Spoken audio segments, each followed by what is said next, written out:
শোনো একটা কথা বলি, হ্যাঁ। বাচ্চা তোমারও গেছে আমারও গেছে, আমি বাচ্চা ছোট ছোট পড়ে যেতে পারি, তো সরে যাও। হ্যাঁ তুমি আমাকে জিতে যাও, আমি বললাম না তো না, সামনে চিটারের কথা এখানে ওখানে আসবে তুমি না। জিতো, আমি বললাম তো যদি চিটারের কথা আসবে দাও কেন? চুপ।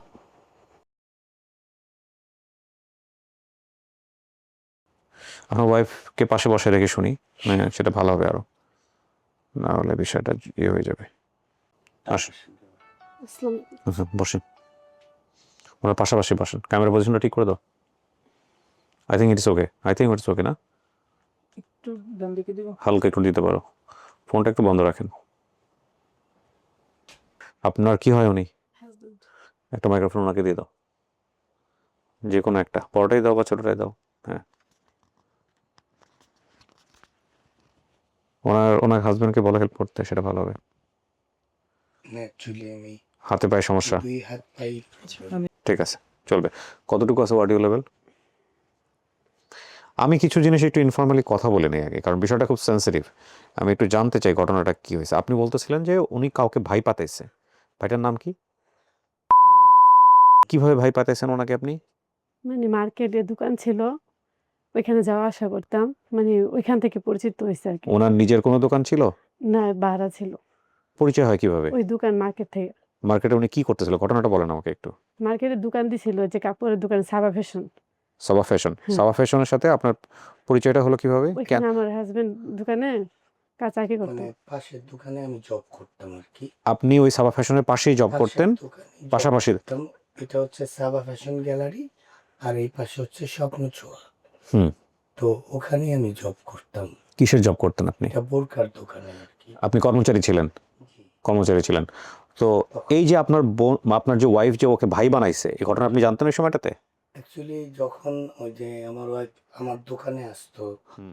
মাঝে মধ্যে আর কি, এসে পরবর্তীতে পাশে যে দোকান কামরুল হাসান খোকনের, ও গিয়ে দেখা গেছে যে ওই যে থ্রি পিস দেখতো, দেখতো তখনও আর কি অ্যাকচুয়ালি ও ভাই বোনের সম্পর্ক। এগুলো সব আপনার চোখের সামনে ঘটছে? কিছু আমার চোখের সামনে ঘটছে, কিছু দেখা গেছে যে ওই মাঝে মধ্যে দেখা গেছে যে আমি ছিলাম না, ওরা ভাই বোনের সম্পর্ক এই। মানে আমি তো বুঝলাম না, বলেন। বা আপনি আমাকে কি বলতে চাচ্ছেন? ভাই বোনের সম্পর্ক তো ভাই বোনের সম্পর্কই, তো সেক্ষেত্রে আপনি ছিলেন না বলতে কি বলতে চাচ্ছেন, কি হয়েছে? মানে দেখা গেছে যে আমি তো দোকানে অল টাইম চাকরি করি। হুম। তো দেখা সেরকম গেছে কিছু কি ঘটছে? সেরকম কিছু কি ঘটছে আপনার হাজবেন্ড যেটা বোঝাচ্ছে? না, ওরকম না। আমি তো উনারে বিশ্বাস করতাম যে ভাই, আমার আপা ডাকতো, আপনি করে ডাক দিত। হ্যাঁ। ওই জায়গার মধ্যে যে উনি আমার সাথে এরকম একটা বেইমানি করবে, আমি জীবনে ভাবতে পারিনি। কিসের বেইমানি করছে? কেমনে বেইমানি করে হুট করে? বেইমানি করার গল্পটা কি একটু বলেন তো? গল্পটা হলো যে আমার মেয়ের নিয়ে মানে উনি অনেক বড় একটা অপরাধ করছে আর কি। কি মানে অপরাধ? কিভাবে ঘটছে জিনিসটা? মানে উনি আসা যাওয়া করতো আমাদের বাসায়, হ্যাঁ। মানে মার্কেট থেকে পরিচিত, আসতো যাইতো। মানে আমি যখন বাসায় থাকতাম রুটি বানাইতাম, এসে খাইয়া যেত। মানে অন্যরকম একটা ভাই বোনের একটা সম্পর্ক ছিল। কিন্তু আমার মেয়ের আপনার দিকে বাসা কোথায় ছিল আর দোকানটা কোথায় ছিল? দোকানটা গার্লস রুট ছিল আমাদের বাসা। আচ্ছা, আপনার আর বাসাটা ছিল মার্কেটটা গার্লস রোড পাশাপাশি। পাশাপাশি। এই যে ওই ভদ্রলোক এসে আপনার বাসায় খেয়ে যাচ্ছে, এটা আপনার হাজবেন্ড জানতো? না, ওইটা জানতো না। তাহলে আপনি একটা বাইরের পরপুরুষকে নিয়ে এসে আপনি আপনার বাসায় খাওয়াচ্ছেন, এটা আপনার হাজবেন্ড ইনফর্ম না, তাহলে সম্পর্কটা কি ছিল? এটা কি শুধু উনি বাসায় রান্না-বান্না খাওয়ার জন্য আসতো নাকি অন্য অন্য সময়ও আসতো? হ্যাঁ, প্রায় সময় মানে এদিক দিয়ে যাইতো, আসতো বাসার কতদিন ধরে যাওয়া আসা ছিল উনার? না, এই যে ১-২ বছর। ১-২ বছর ধরে আপনার বাসায় যাওয়া আসা করছে হ্যাঁ, যখন আপনার হাসব্যান্ড দোকানে থাকতো, হ্যাঁ, এবং সেটা আপনার হাসব্যান্ড জানতো না। না। তাহলে এই সম্পর্কটা কি সম্পর্ক বলে? এটা ভাই বোনের সম্পর্ক আমাকে বলছে। তো এটা ভাই বোনের সম্পর্ক হলে আপনার কাছে গোপন থাকবে? আর আর একটা ভাই যার সে তার রক্তের ভাই না, সে বাসায় আসতেছে। তো আমি যখন বিষয়টা আপনি জানলেন কিভাবে এটা? জানতে পারি, মানে আমি আজকে একটা কথা বলে নেই। এটা আমি এভাবে রেকর্ড করছি খুবই ইনফর্মালি। এটা আমি জানি না আদৌ প্রচার করব কিনা। বাট আমি খুব ইনফর্মালি করছি আমি গল্পটা জানার জন্যে। হতে পারে মেইন স্টোরিরও এটা একটা পার্ট। হ্যাঁ? এবং এটা খুব সেনসিটিভ একটা স্টোরি। আপনারা হয়তোবা অনেকেই জানেন যে এই কাপল বা এই দম্পতির বড় মেয়ে, আপনার ছেলেমেয়ে কয়জন? ২ টা মেয়ে। দুইটা মেয়ে। আপনার বড় মেয়েকে নিয়ে ঘটনাটা। এই বড় মেয়ে, তাকে নিয়ে ঘটনাটা, এবং ঘটনাটা খুব সেনসিটিভ ঘটনা। এটা নিয়ে ওনারা মামলা মোকদ্দমা পর্যন্ত করেছেন। এটা অলরেডি পত্রপত্রিকাতেও এসছে, বিভিন্ন জায়গাতে এসছে, এবং সেই ঘটনার এক পক্ষ এখানে আসলে তাদের লাইফের স্টোরিটা বলতে এসছেন। এবং আপনারা একটু শোনেন, আমি অনেক কিছু বলার চেষ্টা করব। আমি ঠিক জানি না আমি আজকে নিচ্ছি, আমি আদৌ গল্পটা প্রচার করবো কিনা বা নিব কিনা, সেটারও একটা কথা আছে, কারণ আমার অনেক কিছু জানার আছে সেই জায়গা থেকে ওনার কাছ থেকে একটু জানা। সো আমি একটু অন্যভাবেই শুরু করেছি আজকে আসলে, একটু ইনফর্মালি, ঠিক আছে? তো আপনার কাছে আপনার ওয়াইফের, আপনার এই যে তথাকথিত ভাই যিনি, যে এই গোপনে গোপনে আসা যাওয়া, এই খবরটা আপনার কাছে আসলো কিভাবে বা আপনি জানলেন কিভাবে? এটা গোপনে গোপনে বলতে গেলে ওই মাঝে মধ্যে দেখা গেছে যে ওই আমারই ফ্রেন্ড, বন্ধু বান্ধব ওই বলছে আমাকে যে ওই আমার ওয়াইফ, তারপর হচ্ছে তখন বাচ্চাকে নিয়ে ওই রেস্টুরেন্টে খেতে যেত। তো বলছে যে দেখলাম যে রেস্টুরেন্টে খেতে। তো এই এখন কোথায় আছে? এটা অ্যাকচুয়ালি আমি সঠিক বলতে পারবো না। উনি কি পলাতক? হ্যাঁ, পলাতকই। পলাতক অবস্থায় আছেন। হ্যাঁ। ওনাদের প্রথম বাচ্চা খুন হয়েছে, আমি আপনাদেরকে শুরুতে একটু টাচ দিয়ে রাখলাম, এবং শুধু খুন না, নির্মমভাবে হত্যা করা হয়েছে অ্যাকর্ডিং টু দেম। এটা দেখেন, মানে ভয়ঙ্কর রকমের একটা গল্প। তো আপনাকে আপনার পাড়া প্রতিবেশী যারা আছে তারা বলেছে এই ধরনের কথাবার্তা, আপনার কানে আসছে, জি। তারপর? তারপরে এই জিনিসটা আমি যখন জানতে পারি তখন আমি বলি যে আসলে উনি তো অতটা সুবিধার লোক না, যেহেতু আমার চোখের সামনে দোকানদারি করে। তো ওকেও আমি নিষেধ করেছি যে ভাইকে এই কিসের প্রয়োজন নেই। মানে বিষয়টা কি এমন যে আপনার ওয়াইফ সম্পর্কে ধরনের একটা কথা আসলো, আপনি অন্য জায়গা থেকে জানলেন, আর গিয়ে আপনি এত নরম নরম সুরে আপনি আপনার ওয়াইফকে বোঝাবেন? যে আমি বুঝাইছি। কেন নরম সুরে বুঝাবেন? আপনি তো তাকে আগে জিজ্ঞেস করবেন। গল্প মিলতেছে না কিন্তু ভাই, আপনি আগে তাকে জিজ্ঞেস করবেন না অ্যাটলিস্ট, যে তোমার সম্পর্কে এরকম কথাবার্তা শুনলাম, যে অমুক লোককে দিয়া অমুকের সাথে তোমার এরকম এরকম, আসলে ঘটনাটা কি? আপনি জিজ্ঞেস করছিলেন তাকে এটা? আমি প্রথমে জিজ্ঞেস করছি, করার পরে তখন বলছে যে উনি স্বীকার করছে? হ্যাঁ হ্যাঁ কি স্বীকার করছে? ভাই বোনের সম্পর্ক তৈরি করছে। ভাই বোনের সম্পর্ক তৈরি করছেন? আপনার ভাই বোন কতজন? আমার ৩ ভাই, আমি ১ বোন। আপনার 3 ভাইয়ের 1 বোন, তার একটা এক্সট্রা ভাইয়ের দরকারটা কি? শোনেন, আপনার সাথে ছিল তার? না। ছিল না। স্টোরিটা কিন্তু সেরকমই।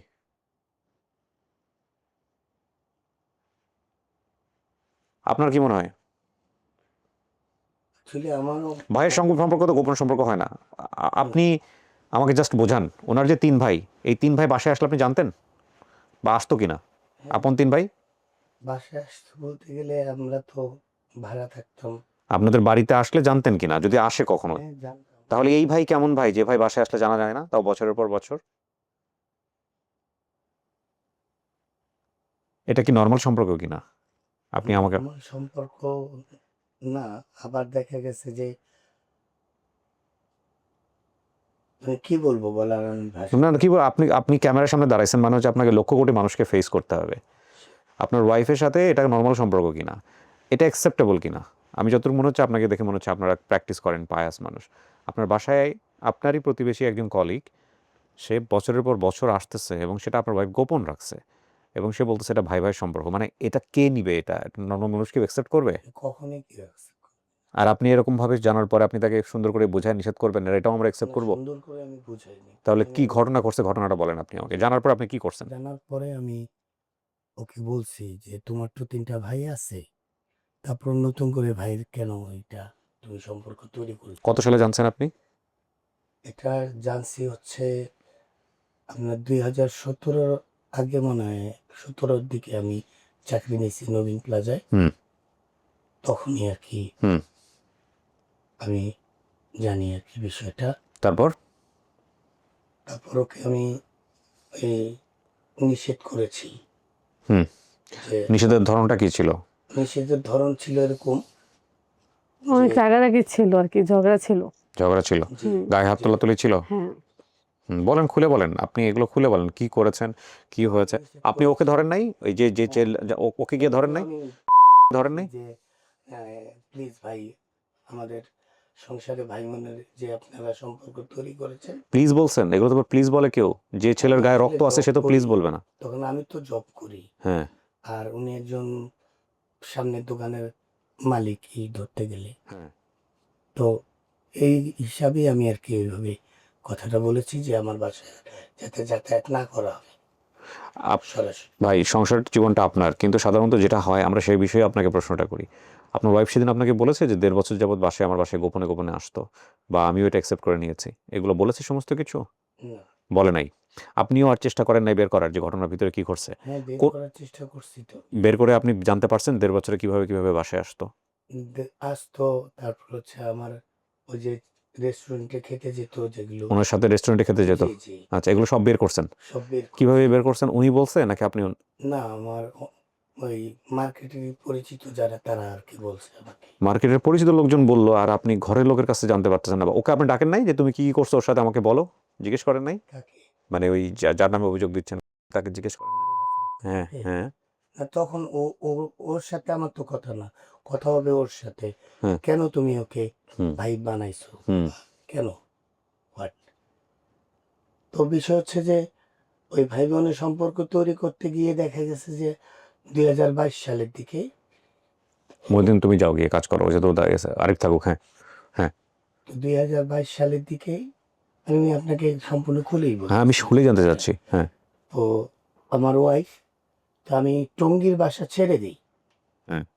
টঙ্গীর বাসা ছেড়ে দিয়ে আমি মাজুখানে বাসা নিয়ে নিই, যাতে দেখা গেছে যে ও আর যাতায়াত করতে না পারে। মানে আপনি নিষেধ করার পরেও তারপরে সে যাইতো? জি। নিষেধ করার না, পরেও যেত? ও যেত না। মানে হাসান আসতো। এটা আপনি বের করলেন কিভাবে?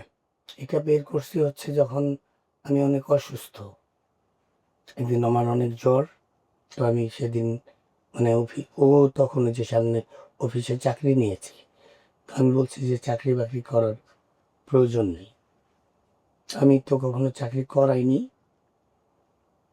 তো আমি বাসায় যখন চলে আসছি, তখন আমার ওয়াইফ দেখা গেছে যে ওই জবের ছিল আরকি। তো আমার অনেক জ্বর ছিল। তো ওই হাসান আসছে।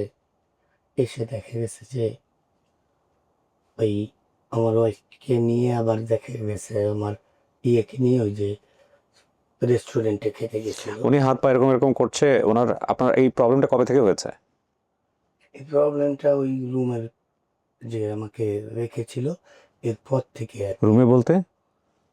তিনি একটা রুমে বন্দি ছিলেন। এই তিনি তিনি ওনাকে বন্দি করে রাখতেন, এবং এনার মেয়ে জমি বড় মেয়ে এবার ছোট মেয়ে সব তিনজনকে বন্দি করে রাখতেন। আর ওনার ওয়াইফ? ওনার ওয়াইফ উনি মানে ওকে নাইট তো ডিউটি করতেন। চাকরি নিয়ে দিছিল হাসান।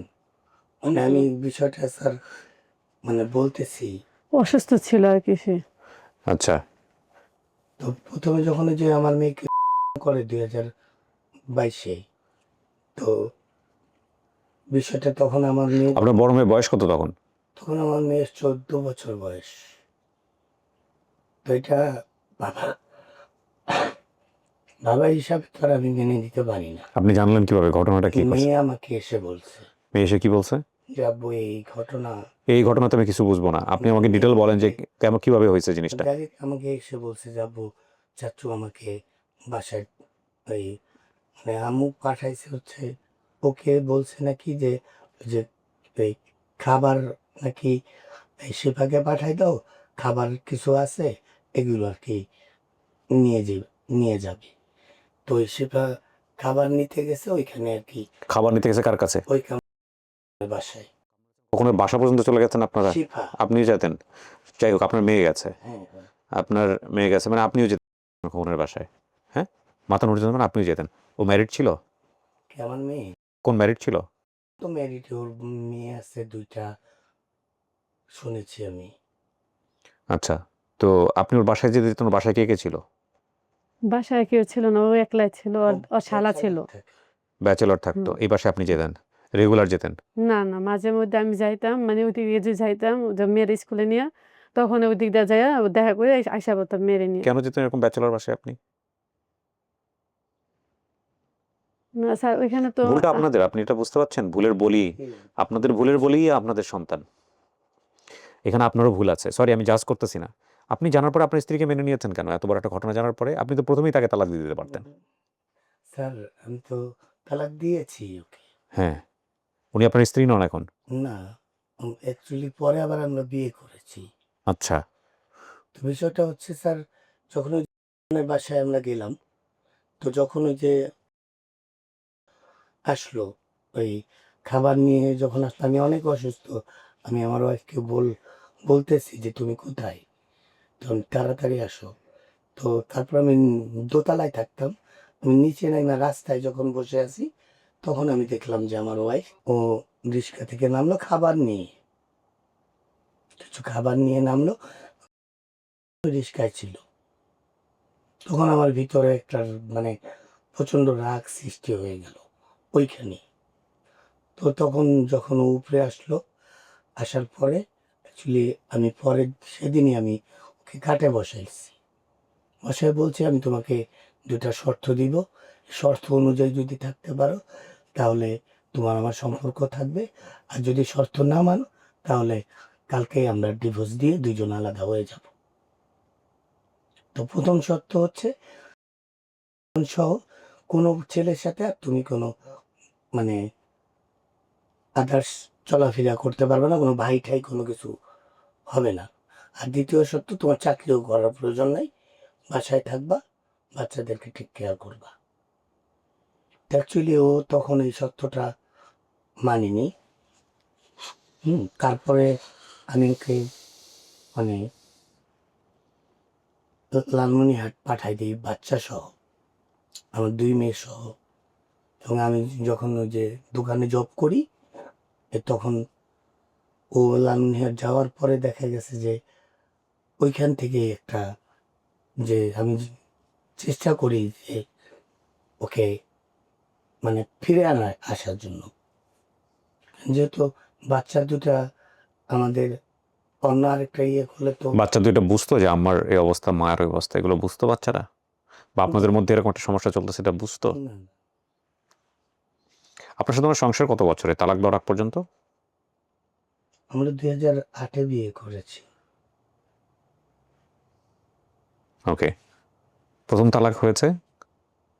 প্রথম তালাক হয়েছে হচ্ছে এই যখন ও ওই যে এই শর্ত মেনে নিল না, তখন আমি আমার ওয়াইফকে ওটা কত সুযোগ দিচ্ছি। ওটা কত সালে?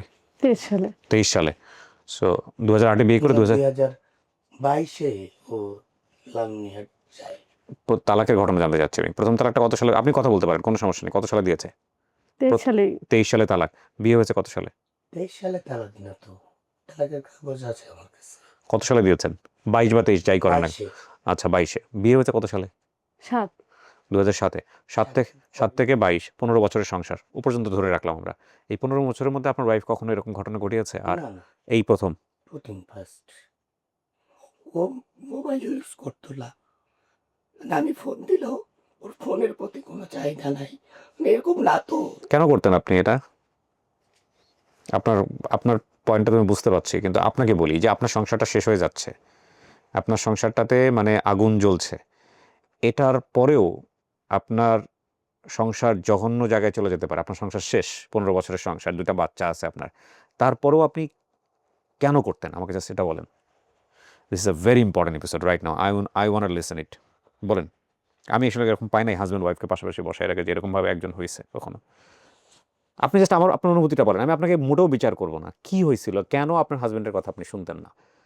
স্যার আমি তো ওরে বিশ্বাস করতাম যে ও তো আমার সাথে কখনো এরকম খারাপ আচরণ করে নাই। কে ওই যে স্যার মানে খারাপ আচরণ করে নাই? না আমার সাথে কখনো ওইরকম বিহেভ করে নাই। কিন্তু মানে আমার দিয়া যে উনি স্বার্থ, যে আমার মেয়ের প্রতি যে উনার নজর গেছে। আপনার বিশ্বাস, আমি এটা বুঝতেছি না, আপনার হাজবেন্ড অন্য কোনো পরপুরুষের সঙ্গে চলা পছন্দ করতেছে না, কিন্তু সেটা নিয়ে আপনি বাকবিতণ্ডা করে ওনাকে পাঠিয়ে দিতেছে লালমনিরহাট পর্যন্ত আপনাকে, এবং তারপর আপনি হাজবেন্ডের কথা শুনতেছেন না, এটা তো সত্য।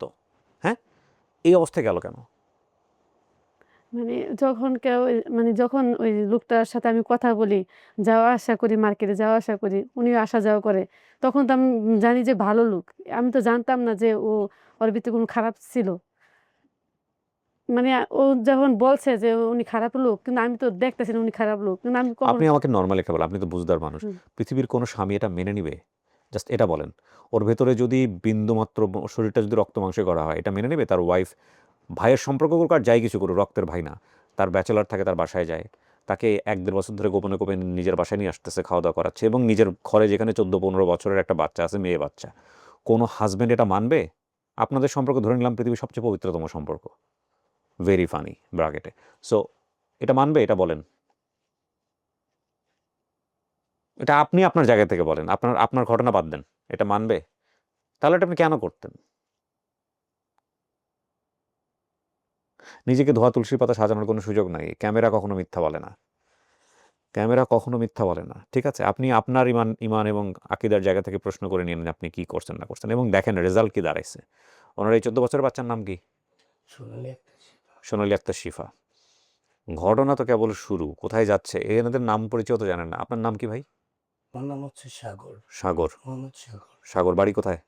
গ্রামের বাসা হচ্ছে লালমনিরহাট। লালমনিরহাটে। আপনার নাম কি? নীলা, নীলা। আপনার বাড়ি কোথায়? ঢাকা। ঢাকা। এনাদের গল্প আমাদের যেভাবে শুরু হওয়ার কথা ছিল সেভাবে হয় নাই, অ্যান্ড ডেফিনেটলি খুবই স্ক্যাটার্ডলি হয়েছে। আমরা অনেক কিছু ধীরে ধীরে জানবো। এমনও হতে পারে আমি স্টোরিটা 3-4 দিন ধরে নিব, ঠিক আছে? তো আপনি না করলেন, আপনার স্ত্রী সেটা শুনলো না। জি। তারপর? তারপর ওই লালমনিরহাট আরও সুযোগ দিয়ে বাচ্চা দুটা সহ আমি ওকে লালমনিরহাট পাঠাই দিই আমার মার কাছে। আমার প্ল্যান মানে যে দোকানে চাকরি করি বলতে চাই সাগর ভাই সুযোগ দেন, দিয়ে দেখেন 6 দিন আরও দেখেন, হঠাৎ করে একটা ডিসিশন নিয়েন না উনি। তো আপনার পাশেই তো কাজ করতেন, যার নাম বলছেন। তখন আমি তখন আমি ওই যে যখন আমি ডিভোর্সটা দিই হ্যাঁ। তখন আমি ওই যে এই আল্লাহর দান বোরকা হাউজে চাকরি করি, তখন আমি চলে আসি। এই যে এই ঘটনা পর্যন্ত আপনি এই লোককে সামনাসামনি বসেন নাই, বলেন নাই যে তুমি এগুলা করো না, আমার সংসারটা নষ্ট হয়ে যাচ্ছে? বলছি আমি আপনার আশেপাশে কোনো লোকজন ছিল না পাওয়ারফুল যাদেরকে ধরা যায়? powerful আসলে বা বিষয় ভাই হচ্ছে- ব্রাদার কেউ ছিল না এরকম যাদেরকে ধরা যায়, যাদেরকে বলা যায় যে ভাই আমি তো অসহায়, আমি পারতেছি না, আপনারা কেউ যদি এই লোকটাকে বোঝান? করছেন কিনা আমি জাস্ট জানতে চাচ্ছি। ভাই আমি মার্কেটে ওই একজনকে বলেছিলাম, তো দেখা গেছে যে মার্কেটের ব্যাপার মানে ফ্যামিলির ব্যাপার মার্কেটে ওনারা আনতে চাচ্ছিল না, আচ্ছা আচ্ছা বাড়ির বিষয়গুলো মার্কেটে আনতে চাচ্ছি। আচ্ছা। তারপর?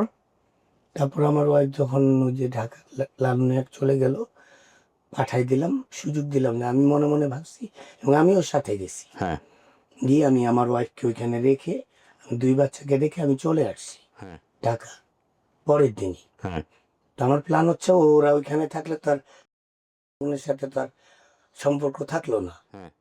তো আমার প্ল্যান হচ্ছে আমার ওয়াইফ লালমনিরহাটেই থাকবে, আমি ঢাকায় থাকবো, হুম। এরকম একটা প্ল্যানিং ছিল।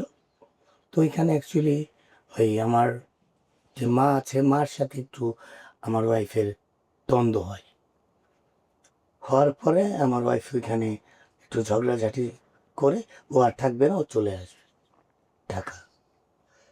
তো তখন ও ছোটো বোনের বাসায় যায়, যাওয়ার পরে ওইখানে ছোটো বোন আমাকে ফোন দেয় যে ভাইয়া এই ব্যাপার, ভাবির সাথে তোমার এমন দ্বন্দ্ব হয়ে গেছে, এখানে থাকা ইম্পসিবল। তো আমি আর মানে পারতেছি না যে আবার ঢাকা চলে আসলে তখন আমি কি করব। তো ডিসিশন তখনই আমি 2022 সালে এই কাজী অফিস ডিভোর্স দিয়ে দিই।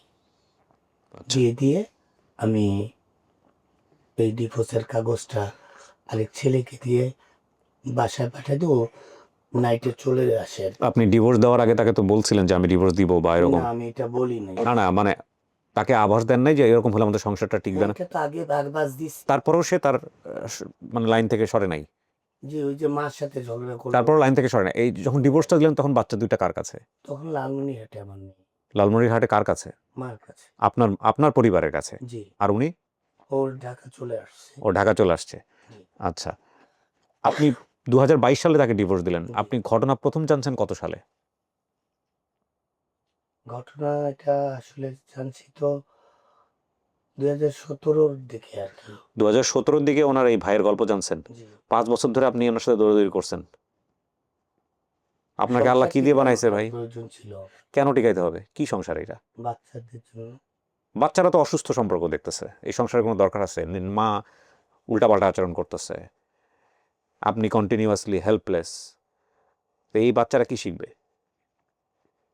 বাচ্চারা কখনো 14 বছরের বাচ্চা আপনার কখনো বসে নাই? আপনার যে বাচ্চাটা তো মারা গেছে আপনি বলতেছেন, বা আপনি বাচ্চাটা ওনার কথা অনুযায়ী বাচ্চাটাকে হত্যা করা হয়েছে। This is a very sensitive case. আপনারা শোনেন।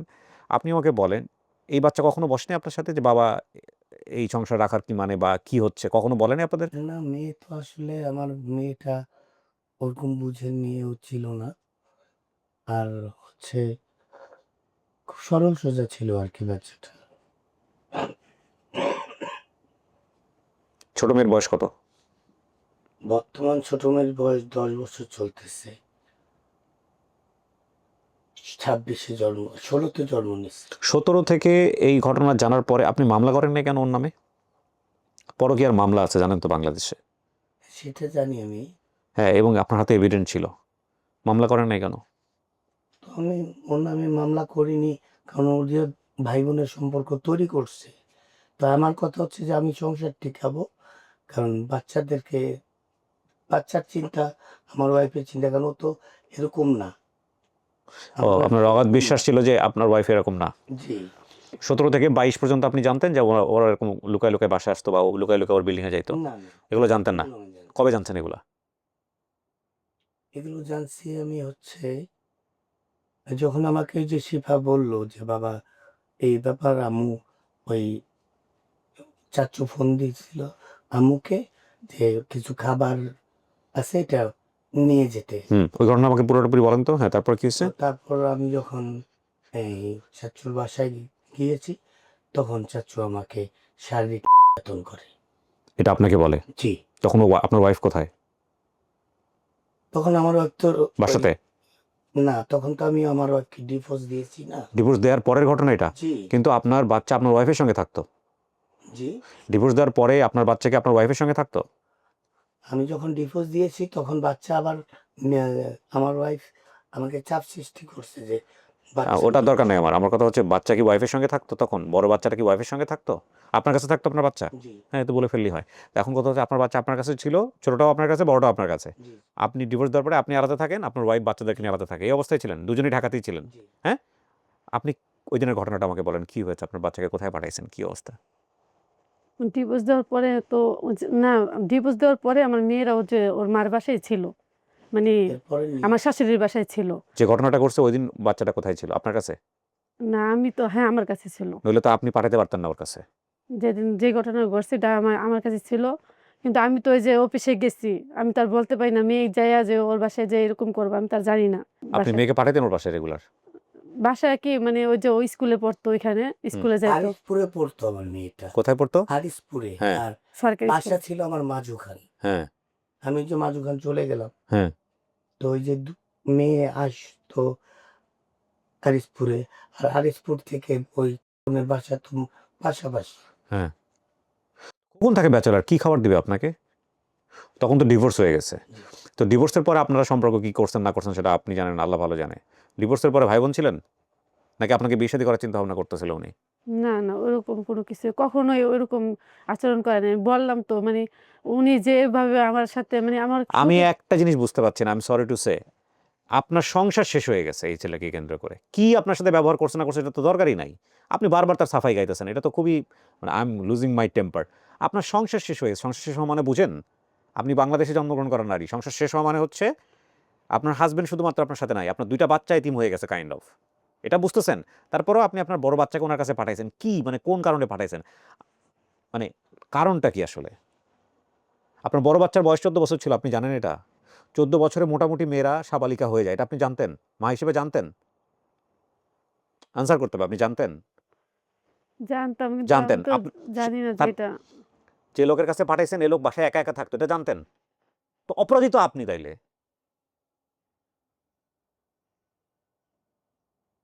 আপনারা কি বলতে আসছেন বলেন তো মিডিয়ার সামনে? কালকে তো আপনাদেরকে পেটা করবে।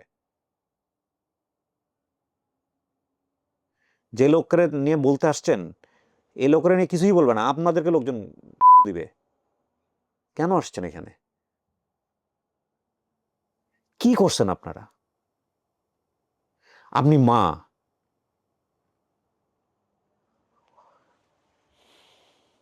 আপনি এতক্ষণও বলে যাইতেছেন এই লোক ভালো, ওই ফেরেস্তা আমি ধরে নিলাম, ও ফেরেস্তা। আপনি তো ধর্ম, আপনার ওয়াইফ প্রথম থেকে পর্দা করে এরকম? না স্যার, রিসেন্টলি করে? Sorry sir. এখন কি এখন পর্দা করে নাকি শুরু থেকেই করে? না, ও আগে থেকেই পড়তে নামাজ কালাম পড়া মানুষ? নামাজ কালাম পড়ে? না না। কোন শয়তানে ধরছে আপনারে বলেন তো ভাই? আপনারা যা বলতেছেন তা যদি সত্য হয়ে থাকে, না আপনার কথা যদি সত্য হয়ে থাকে, কোন শয়তানে ধরছে?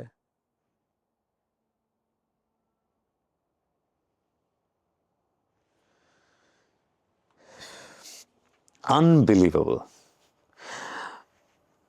কি করছেন আপনি? আপনার মেয়েটাকে পাঠাইছেন কেন ওখানে?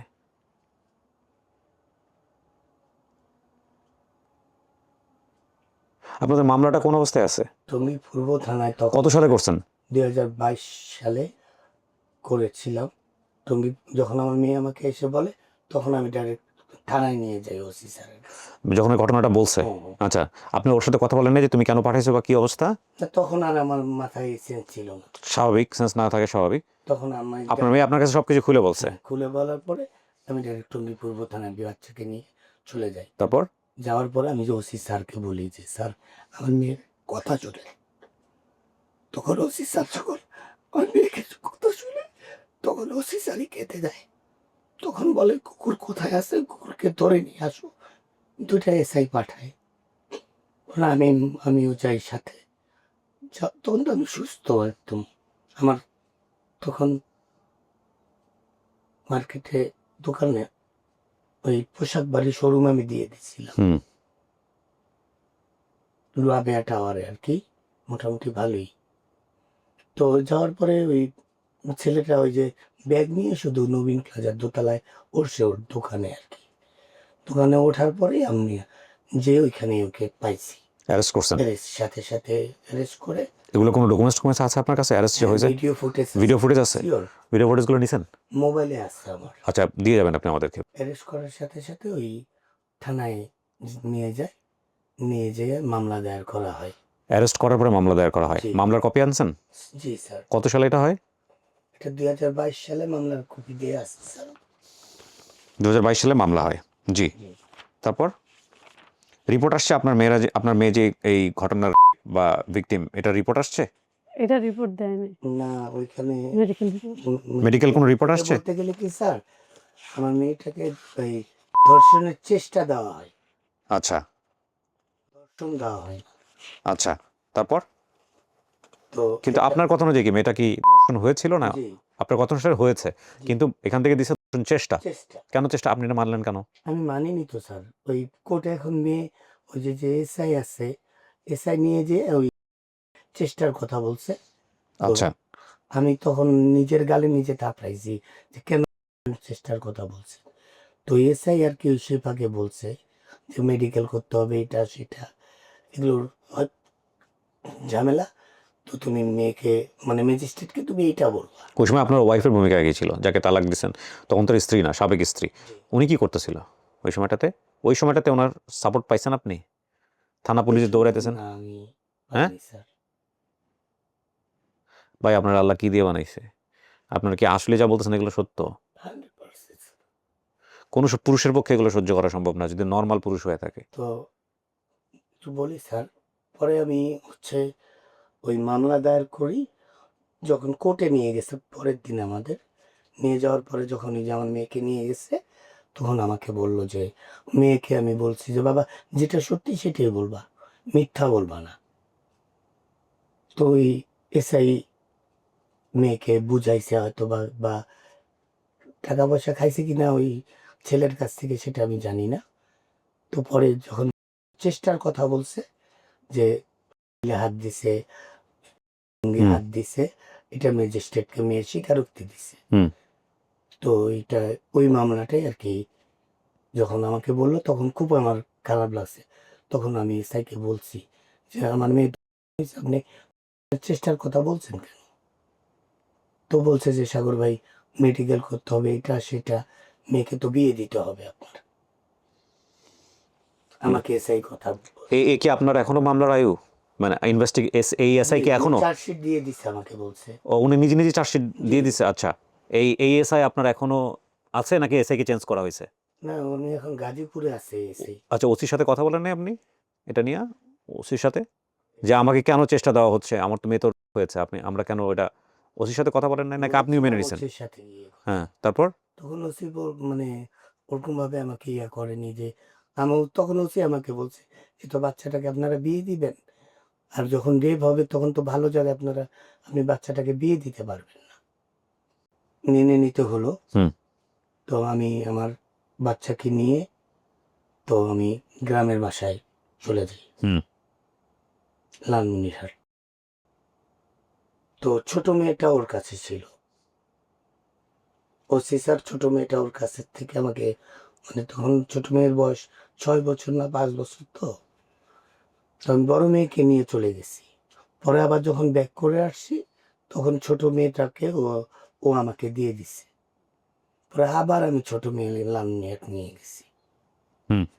নিয়ে গিয়ে এখানে আমার আর ভালো লাগতেছিল না স্যার, মানে মন টিকতেছিলই না। আমি পরে চলে যাই লালমনিরহাট।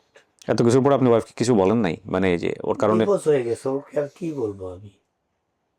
আপনি তো বাবা। জি, ওই যে মেয়ের দায়িত্ব পালন করতে। ওকে, তারপর? তারপরে লালমনিরহাট যখন আমি চলে যাই, তাহলে আমি আসলে অ্যাকচুয়ালি স্যার নৃত্যশিল্পী ছিলাম। আচ্ছা। তো ছোট মানে 2006 সাল আগে থেকেই আমি ইত্যাদিতেও কাজ করেছি। মানে আপনার বর্তমান যে চেঞ্জেস, এটা তাহলে বেশি দিন না, না, 3 বছর ধরে। 3 বছর ধরে? জি, আমি এরকম। মানে সাজ পোশাক বা এই যেগুলো আপনি জি, আমার পায়াস হওয়ার ব্যাপারটা 3 বছর ধরে, প্র্যাকটিস জি, আসার ব্যাপারটা? আমি আসলে আমার সাবেক চেহারা দেখলে স্যার আপনি আশ্চর্য হয়ে না, যাবেন। আমি দেখেছি, কিছুটা দেখেছি। আর আপনার ওয়াইফ, সেও তাহলে রিসেন্টলি? জি, এর আগে তাহলে ছিল না? আগে নামাজ কালাম পড়তো না? এখন সব পরে। আগের কথা জিজ্ঞেস করেছি। আপনি তো আগে বললেন যে করতো না। পড়তো না। তার মানে তাকে আপনার সাথে পরিচয় হয় কিভাবে আপনার? এই আমার ওয়াইফের হ্যাঁ সাথে ফার্স্ট পরিচয়টা হ্যাঁ হ্যাঁ। অ্যাকচুয়ালি আমার দোকানে 2007-এ না 8-এই আমি ভুলে গেছি, ওড়না কিনতে আসছিল। তখন ওকে দেখে আমার মানে ভালো লাগছে। যে তখন অ্যাকচুয়ালি জিজ্ঞেস করছি তোমার বাসা কোথায়? পরে বলছে আমার বাসা কামারপাড়া। ওখান থেকে সম্পর্ক, তারপরে বিয়ে শাদীতে যান আপনারা? পরের দিনই বিয়ে। তখন তো আর উনি এরকম ছিলেন না। ওগুলো না। তাহলে আপনাদের এগুলো রিসেন্টলি হয়েছে, সাম্প্রতিক সময় আপনারা, তাহলে ওই সময়টা তো আপনারা প্র্যাকটিস করতেন না, কিন্তু মাঝখানে বলছেন একবার যে আপনারা 15 বছর ধরে ওই রকম না। তার মানে কথা ভুল আছে। যাই বলবেন চিন্তা ভাবনা করে বলেন। একটা ওয়ার্ড ভুল বলবেন তো সব কিছু সন্দেহ তৈরি হবে কিন্তু। হ্যাঁ। আর আমি জানি না, মানে আল্লাহ ভালো জানেন। আর আপনাদের এটা যেহেতু কোর্টে বিচারাধীন অবস্থায় আছে, মহামান্য আদালত যে সিদ্ধান্ত দেবে সেটাই, কিন্তু আপনাদের এই গল্প থেকে অনেক কিছু শিক্ষণীয় আছে। ঠিক আছে? সেই জায়গা থেকেই আমাদের আসলে সেই আঙ্গিকে প্রচার করা। তার মানে এই না যে আপনারা যা বলতেছেন সমস্ত সত্য। আমরা সত্য মিথ্যা জাজ করার কেউ না। কিন্তু যে ঘটনা আপনার উপরে দোষ বার্তায়, সেটুকু সত্য আমরা ধরে নিতে পারি। কারণ নিজে থেকে আপনি কেন দোষ অন্তত নিজের কাছে নিতে যাবেন পাবলিক মিডিয়াতে? এসে ইন্টারেস্টটা কী? ওইটুকুকে আমরা বিশ্বাস করতে পারি। আপনার ওয়াইফের সঙ্গে তার সম্পর্ক ছিল, সেটা কী সম্পর্ক ছিল জানি না, বাট সে সম্পর্কে বলি আপনাদের বাচ্চারা, এটা হচ্ছে আপনাদের মূল কথা জায়গাটা। 100%। রাইট? তারপরে কী হলো? এটা বিয়ের কথা যে আপনি তো চলে গেলেন আমাদের না, বিয়ে। দরকার নেই আমার। আমি জাস্ট ইনফ্যাক্ট আমি পুরো স্টোরিতে যেতেই পারবো না আজকের এই গল্প নিয়ে। এটা নেওয়ার মতো না। আপনি যখন বাচ্চাটা দিয়ে দিল, ছোট বাচ্চাটা, এরপরে আপনি কি করলেন? আমি লালমনিরহাট চলে গেছি। বড় বাচ্চা কোথায় তখন? লালমনিরহাট। 2 বাচ্চাকে নিয়ে লালমনিরহাটে? জি, আচ্ছা, তারপর? লালমনিরহাট চলে যাওয়ার পরে আমার বাড়িতেই আমি ছিলাম এবং আমি কি করবো আমি চিন্তা ভাবনা করে পারতেছিলাম না যে লালমনিরহাটে আমি কি করব। হুম তো 2 বাচ্চা বাসায় ছিল। হুম তো ঢাকায় আমার মেয়েরা খাওয়া দাওয়া ভালো করতো, ভালো, সবকিছুই ভালো ছিল। ওইখানে ওরকম খাওয়া দাওয়া পাচ্ছে না। হুম আমারও ওইখানে কাজ কাম নাই। তো ওইখানে আবার আমি নাচ শুরু করলাম। করে দেখে গেছে যে তাও দেখি যে আমি টিকতে পারতেছি না। হুম তারপর আমি 2 বাচ্চা আসলে নিয়ে, মানে সরি, আমি একটা মিস্টেক করে ফেলছি। হুম তো আমার ওয়াইফ, বলেন। আমি ওইখানে যখন আমি নাচ করি, হ্যাঁ। নাচ করার পরে ওই কোর্টে, লালমিয়ার জজ কোর্টে প্র্যাকটিস করে একটি মেয়ে, হুম নাম হচ্ছে ফরিদে ইয়াসমিন। হুম তো ওই সেনাবাহিনীতে চাকরি করে এক আরিফ ভাই, তো আমাকে বলতেছে সাগর 6-7 মাস হয়ে গেছে, তুমি তো নাচ গান করতেছো, এগুলা করো তো করতে পারতেছো না, একটা বিয়ে শাদী করে ফেলো। হুম তো বললাম না ভাই, বিয়ে শাদী করার আসলে চিন্তা ভাবনা নাই, দেখি কি করা যায়। হুম তো বলতেছে আমার হাতে একটা মেয়ে আছে, মেয়েটা অনেক ভালো, হুম তুমি কথা বলে দেখো। তো আমি বললাম যে না ভাই, আমাকে দিয়ে সম্ভব না। তো আমি আবার ওই শিয়াল খাওয়া স্কুলে নাচের টিচারই নিলাম। হুম সপ্তাহে 2 দিন গিয়ে ক্লাস করাবো। তারপরে আরো টুকটাক একাডেমিগুলো খুলতেছি। হুম তো দেখি যদি এদিক দিয়ে টাকা পয়সা আসে, তাহলে হয়তো বা বাচ্চারা এখানে ঠিক থাকবে। তো আমি ওদিকে একটা প্রোগ্রাম করলাম, প্রোগ্রাম করে লস খাইলাম ভালোবাসা দিবসে। তো পরে ওই মেয়ে আমাকে ফোন দিচ্ছে, ফোন দিয়ে বলতেছে ভাই একটু কোর্টে আসতে পারবেন, আপনার সাথে কথা আছে। কি করে উনি কোর্টে? কোর্টে ওই যে লয়ার প্র্যাকটিস করতেছে। আচ্ছা, ওকে, তারপর? তো আমি সেদিন যাইনি, আমি যে না আপু আমার কাজ আছে, আমার প্র্যাকটিসে যেতে হবে, বাচ্চারা তখন আপনার কাছে? যে আমার বাসায়। ওকে। তো পরের দিন ওই আবার ফোন দিছে যে ভাই একটু আসেন, জরুরি আপনার সাথে কথা আছে, আপনাকে একটু দেখবো। তো পরে আমার এক ফ্রেন্ডকে নিয়ে আমি বললাম যে এত যেহেতু চাপ দিতেছে, চলো তো গিয়ে দেখি কি বলতে চায় হুম। বা কিরকম কি। তো পরে আমি 2 মেয়েকে নিয়ে মানে নীলা চলে আসে লালমনিরহাট। হ্যাঁ, ও চলে আসে। কেন? ও লালমনিরহাট চলে আসে বলতে গেলে আমি মেয়েটাকে বিয়ে করে ফেলছিলাম। এই মেয়েটাকে বিয়ে করছেন আপনি? না, ও যে কোর্টের যে প্র্যাকটিস সেটাই বলতেছি, ওই মেয়েটাকে বিয়ে করছেন? বিয়ে করছে, আমাকে ব্ল্যাকমেল করে বিয়েটা করছে। আমার জানার দরকার নেই কি মেইল করছে। আপনি তাকে বিয়ে করছেন, জি। তারপর?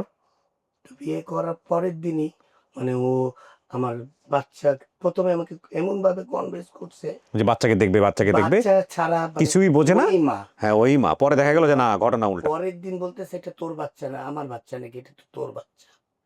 তো আমি বললাম হ্যাঁ, আমি কি করে বললাম, আরেকটা ভুল করে ফেলছি। পরে আমি মানে দিশা শক্তি কোনো কিছুই করতে পারতেছিলাম না। পরে আমি 2 বাচ্চা নিয়ে তো মানে বোর্ডিং এ দিয়ে দিলাম আমার বড় মেয়েকে লালমনিরহাটে। বোর্ডিং এ? জি। আর হচ্ছে ওই স্কুলে ভর্তি করাই দিলাম, আপনার হচ্ছে মিশন স্কুলে আর কি, ক্লাস 6 এ লালমনিরহাটে। বোর্ডিং এ মেয়ে পড়তেছে, আর ছোট মেয়েকে মাদ্রাসায় দিয়ে দিছি। তো দিয়ে আসলে মানে আমারও ভালো লাগতেছে না যে বাচ্চাকে বোর্ডিং খরচ, আবার যাতায়াত ইয়া, বড় মেয়েকে আবার নিয়ে যে স্কুলে দিয়ে আসতে হয়, আবার ছোট মেয়ে মাদ্রাসায়, মানে সব কিছু মিলে আবার ও এখানে বিয়ে করে ও পেন দিচ্ছে বিভিন্ন ধরনের, মামলা করবো, এটা করবো, সেটা করবো। হুম। এই পেন গুলো মানে সব দিক দিয়ে আমার মাথাটা কেমন জানি এলোমেলো হয়ে গেছে। হুম। তো এই ক্ষেত্রে আবার আমার ওয়াইফ আমাকে ফোন দেয়। হ্যাঁ, আপনি আবার ওইদিকে চুকে যান, তাই ফোন তো? দেওয়ার পরে আমার ওয়াইফ চলে আসে লালমনি। হ্যাঁ। চলে আসার পরে আমি আসলে 2 বাচ্চা নিয়ে আমি এই ঢাকা চলে যাই আমার ওয়াইফের সাথে। ওয়াইফের সাথে বলতে কি সেকেন্ড ওয়াইফের সাথে যান নাকি ওনার সাথে যান? ওর সাথে।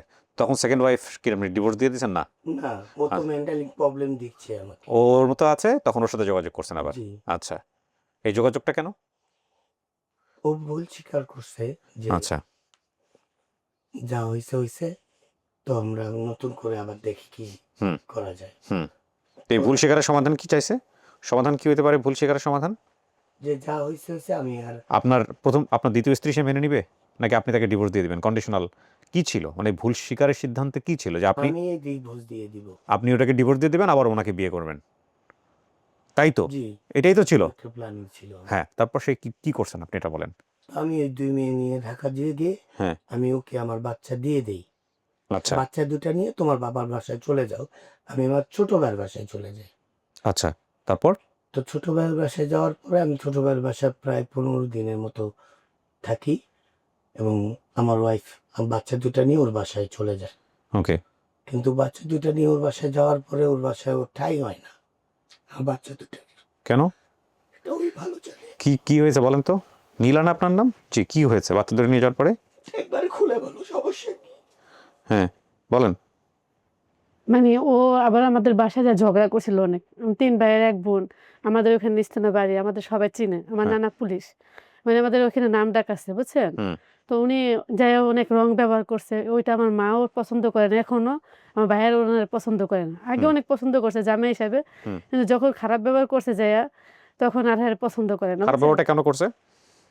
ওই যে মানে আমার সাথে ডিভোর্স দিছে না, আমার ভাইয়েরা শুনছে যে আমার ডিভোর্স দিছে। কোনো ভাই তো আর মাইনে নেয় না যে বোনের ডিভোর্স দিলে। ওইটাই উনাদের ভিতরে রাগ। ডিভোর্সের পরে আপনি কোথায় ছিলেন? আমি আলাদা ভাড়া ছিলাম রুম নিয়ে। আপনিও আপনার বাড়ি থেকে উঠতে পারেন না? না, বাসা আমার মানে ও আপনার ফ্যামিলি জানে যে কেন ডিভোর্সটা হয়েছে আপনাদের মধ্যে? না, এটাও জানে না।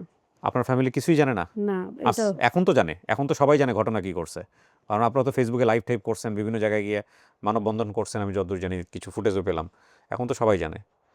তো এই সময়টা আপনাদের সংসারের মধ্যে যে 12টা বাজতেছে, আপনি আপনার ভাইদের সাথে আলোচনা করছিলেন যে ভাই আমরা এরকম একটা সমস্যার মধ্যে পড়ছি বা না এরকম? আমার ভাই ওই মানে ভাইয়েরা এগুলা শুনতে চায় না, খারাপ কোনো কিছু মানে ভাইয়েরা শুনতে চায় না। সাপোর্টই করে না ওর ভাইরা। মানে আছে না যে খারাপ উনি যখন আমি ভালো ছিলাম তখন তো ভাইরা বিশাল প্রতি সপ্তাহে ফোন দিয়ে ডেকে নেওয়া, সাগর আসো। মানুষ নিজেই ব্যক্তিগত জীবনে এত সমস্যার মধ্যে থাকে, ওই এক্সট্রা পেইন আর নিতে চায় না, হ্যাঁ, মানে এটাই আমার স্বাভাবিক।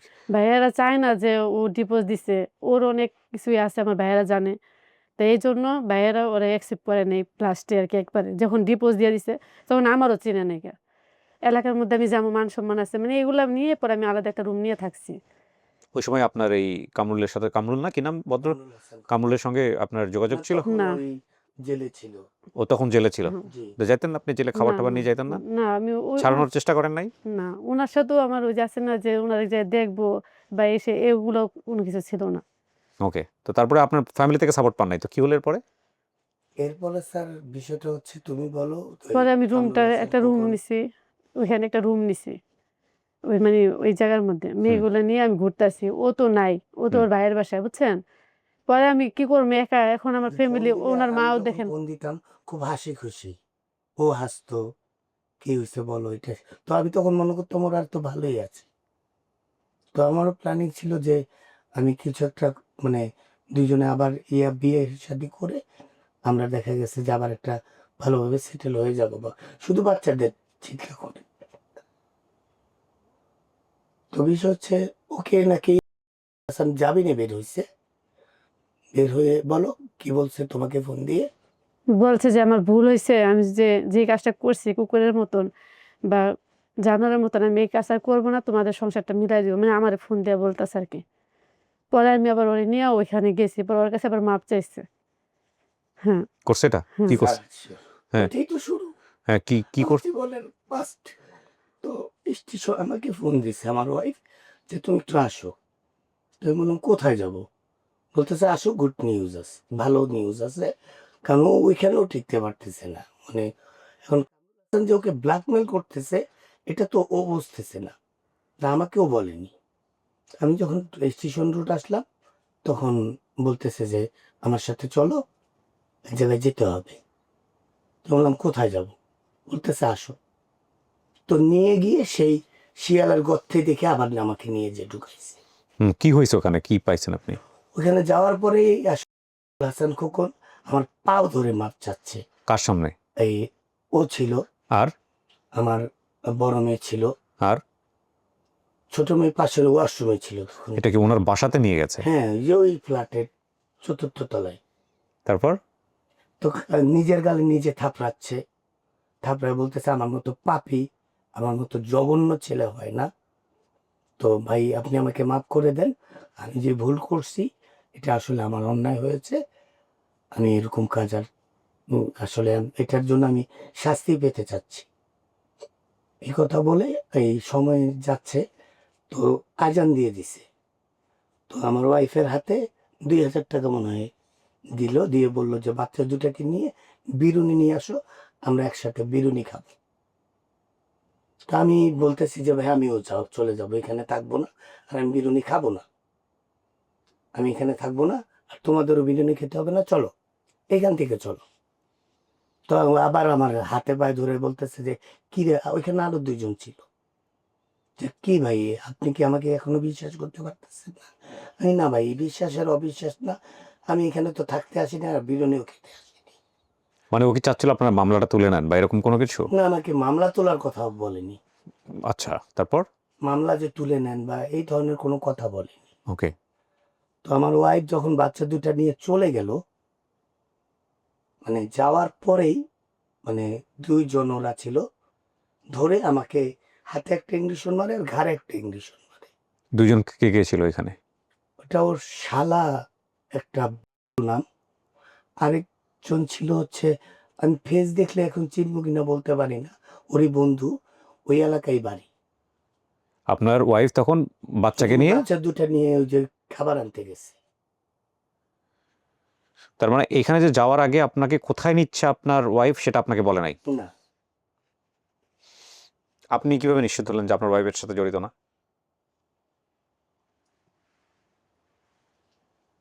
মানুষ প্রশ্ন করতে পারে, আমি আপনাকে প্রশ্ন করলাম। পার্সেন্ট প্রশ্ন করতে পারে এটা। তো যখন সুই দেওয়ার পর আমি স্যার আসলে আমার হাত পাও তখন একবারে সম্পূর্ণ ছেড়ে দিল, দিয়ে আমি আসলে এমন একটা অবস্থা, শুধু সবকিছু সেন্সিয়াল আমার আসতেছে, আমি বুঝতেছি, সব বুঝতেছি, কিন্তু কথা বলতে পারছি না। আচ্ছা, আপনি আমাকে বলেন, নীলান আপনার নাম, যেখানে ওর কারণে সংসারটা ভেঙে গেছে, তারপরে আপনার হাজবেন্ডকে আপনি কোনো না কোনো কারণে হোক ফিরে পাচ্ছেন, ওই লোকের কাছে মাফ চাওয়া বা ওই লোক বাসায় ডাকছে সেখানে যাওয়ার প্রয়োজনটা কি? আর যদি বিষয়টা এরকম হইতো যে এই মাফটা চাইলে আপনার সংসারটা টেকার একটা সম্ভাবনা আছে, তাহলেও আমাদের এখানে যুক্তি কাজ করতো। আপনার হাজবেন্ড তো আপনার কাছে এমনিতেই ফিরে আসছে, ও জামিন থেকে বের হওয়ার আগেই ফিরে আসছে, আপনার সংসার টিকে গেছে, সেরকমই আভাস পাচ্ছি আমরা। তারপরে আপনি আপনার হাজবেন্ডকে না জানাই ওর বাসায় কেন নিতেছেন? কারণটা কি? এই লোকের সাবজেক্ট তো ক্লোজ, এই লোক তো অলরেডি জেলে ঢুকে বসে আছে, তারপরে মামলা চলমান আছে, চলতে থাকবে, এটা আপনার হাজবেন্ড একটা স্বস্তির জায়গা দেন, অ্যাটলিস্ট আমি তাকে ভিতরে ঢুকাইতে পারছি।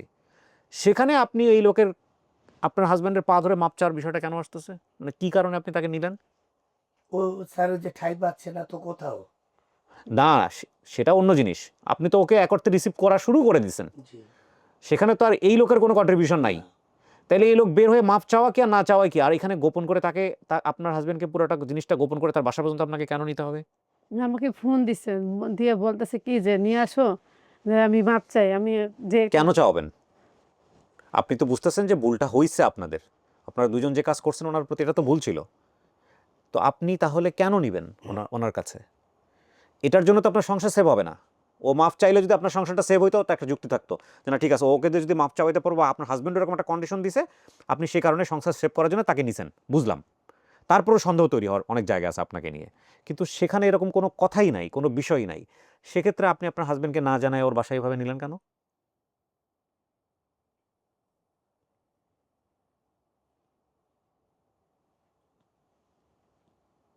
তারপর কি হয়েছে? তারপর স্যার আপনি কথা বলতে পারতেছিলেন ওই সময়টাতে? পুশ করার পরে কথা বলতে পারতেছিলেন? না না, আমি কথা কোনো বলতে পারতেছি না। তো আমাকে বিছনায় শোয়াই দিছে, ফ্যান ছিল না উপরে। সবকিছু টের পাচ্ছিলেন কি হচ্ছে? সব আমার সেন্স আমার কাজ করতেছে। তো ও আসার পরে বলতেছে যে সাগর হঠাৎ করে অসুস্থ হয়ে গেছে, স্যালাইন লাগাইতে হবে, হয়তো বা দুর্বল হয়ে গেছে, কথাও বলতে পারতেছে না। আমি সব শুনতেছি, বুঝতেছি। তো আমাকে ওই যে নিচে ফার্মেসি থেকে আইনা স্যালাইন লাগাই দিল, চিনি না আমি, এই স্যালাইন লাগাই দিয়ে চলে গেল। তো অ্যাকচুয়ালি পরে আমি শুনতেছি সবই। তো নীলাকে বলতেছে যে ভালো একটা চাকরি আছে, নাইটে ডিউটি করতে হবে, তুমি ওই চাকরিটা যদি তুমি নাও তাহলে ভালো হয়, মনে হয় তোমাদের সংসারটা তুমি ঠিক এখন আবার করতে পারবা। তো বলতেছে ভাইয়া ঠিক আছে, আমি রাজি। তো কোথায় জানি চাকরি নিয়ে দিয়েছিল, মাঝখানে মাজু খান, কোন কোন কোন ইসে, এক্সক্লুসিভ এক্সক্লুসিভ না? কি এটা গার্মেন্টস? না স্যার, এটা আরএফএল ফ্যাক্টরি আর কি একটা। আচ্ছা, প্লাস্টিক কি কাজ ওখানে রাতের বেলা? প্লাস্টিক কোম্পানি আর কি, কি কাজ রাতের বেলা, কি কাজ প্লাস্টিক কোম্পানিতে? মানে মিশিং চলে। মেশিন চলে আর কি। আচ্ছা। এটা আমি জানি না, কখনো তো জানি। আপনাকে ইঞ্জেকশন মাইরে আপনার সামনে এগুলো হচ্ছে? জি, আমি বলতেছে ওকে। তো ওই ভোটার আইডি কার্ড দিয়েছিল নাকি, আমার তো ভোটার আইডি কার্ড নেই। তো যা একজন তো চাকরি নিতে হলে ভোটার আইডি কার্ডের প্রয়োজন। উনকে আপনি কি হিসেবে ভোটার আইডি কার্ড দিয়েছেন ওখানে? ওর ভোটার আইডি কার্ড দিয়ে চাকরি নিয়ে দেয়। আপনার ভোটার আইডি কার্ড কি হিসেবে দিয়েছেন? হাজবেন্ড হিসেবে? না, ফ্যাক্টরিতে আপনাকে ভোটার আইডি কার্ড কি হিসেবে দিলেন? ওইটা নমুনি হিসাবে নাকি নেয়। তারপর তো তখন আপনার হাজবেন্ড কোথায়? আমি ওই রুমে রুমে বসা অবস্থায় আপনার চাকরি হয়ে গেছে? জি, চাকরি হয়ে গেছে অলরেডি। কিভাবে না? আপনার যখন ওখানে আপনার বিরিয়ানি টিরানি খাওয়াইতেছে বা এই ঘটনা চলতেছে, তো আমি খাচ্ছি। বাদ দেন বিরিয়ানির কথা, আপনি বিছানায় শুয়ে আছেন, ও তো আলটিমেটলি আপনার সামনে আসছে, দেখতেছে হাজবেন্ড অসুস্থ, স্যালাইন চলতেছে, এই অবস্থায় গিয়ে সে চাকরি নিয়ে আসবে? সেদিনই চাকরিতে চলে যায়। তখন আপনি কই? আমি তো বিছনায় অসুস্থ। ওর বাসাতে? হ্যাঁ, আপনার বাচ্চারা কই? ওইখানেই।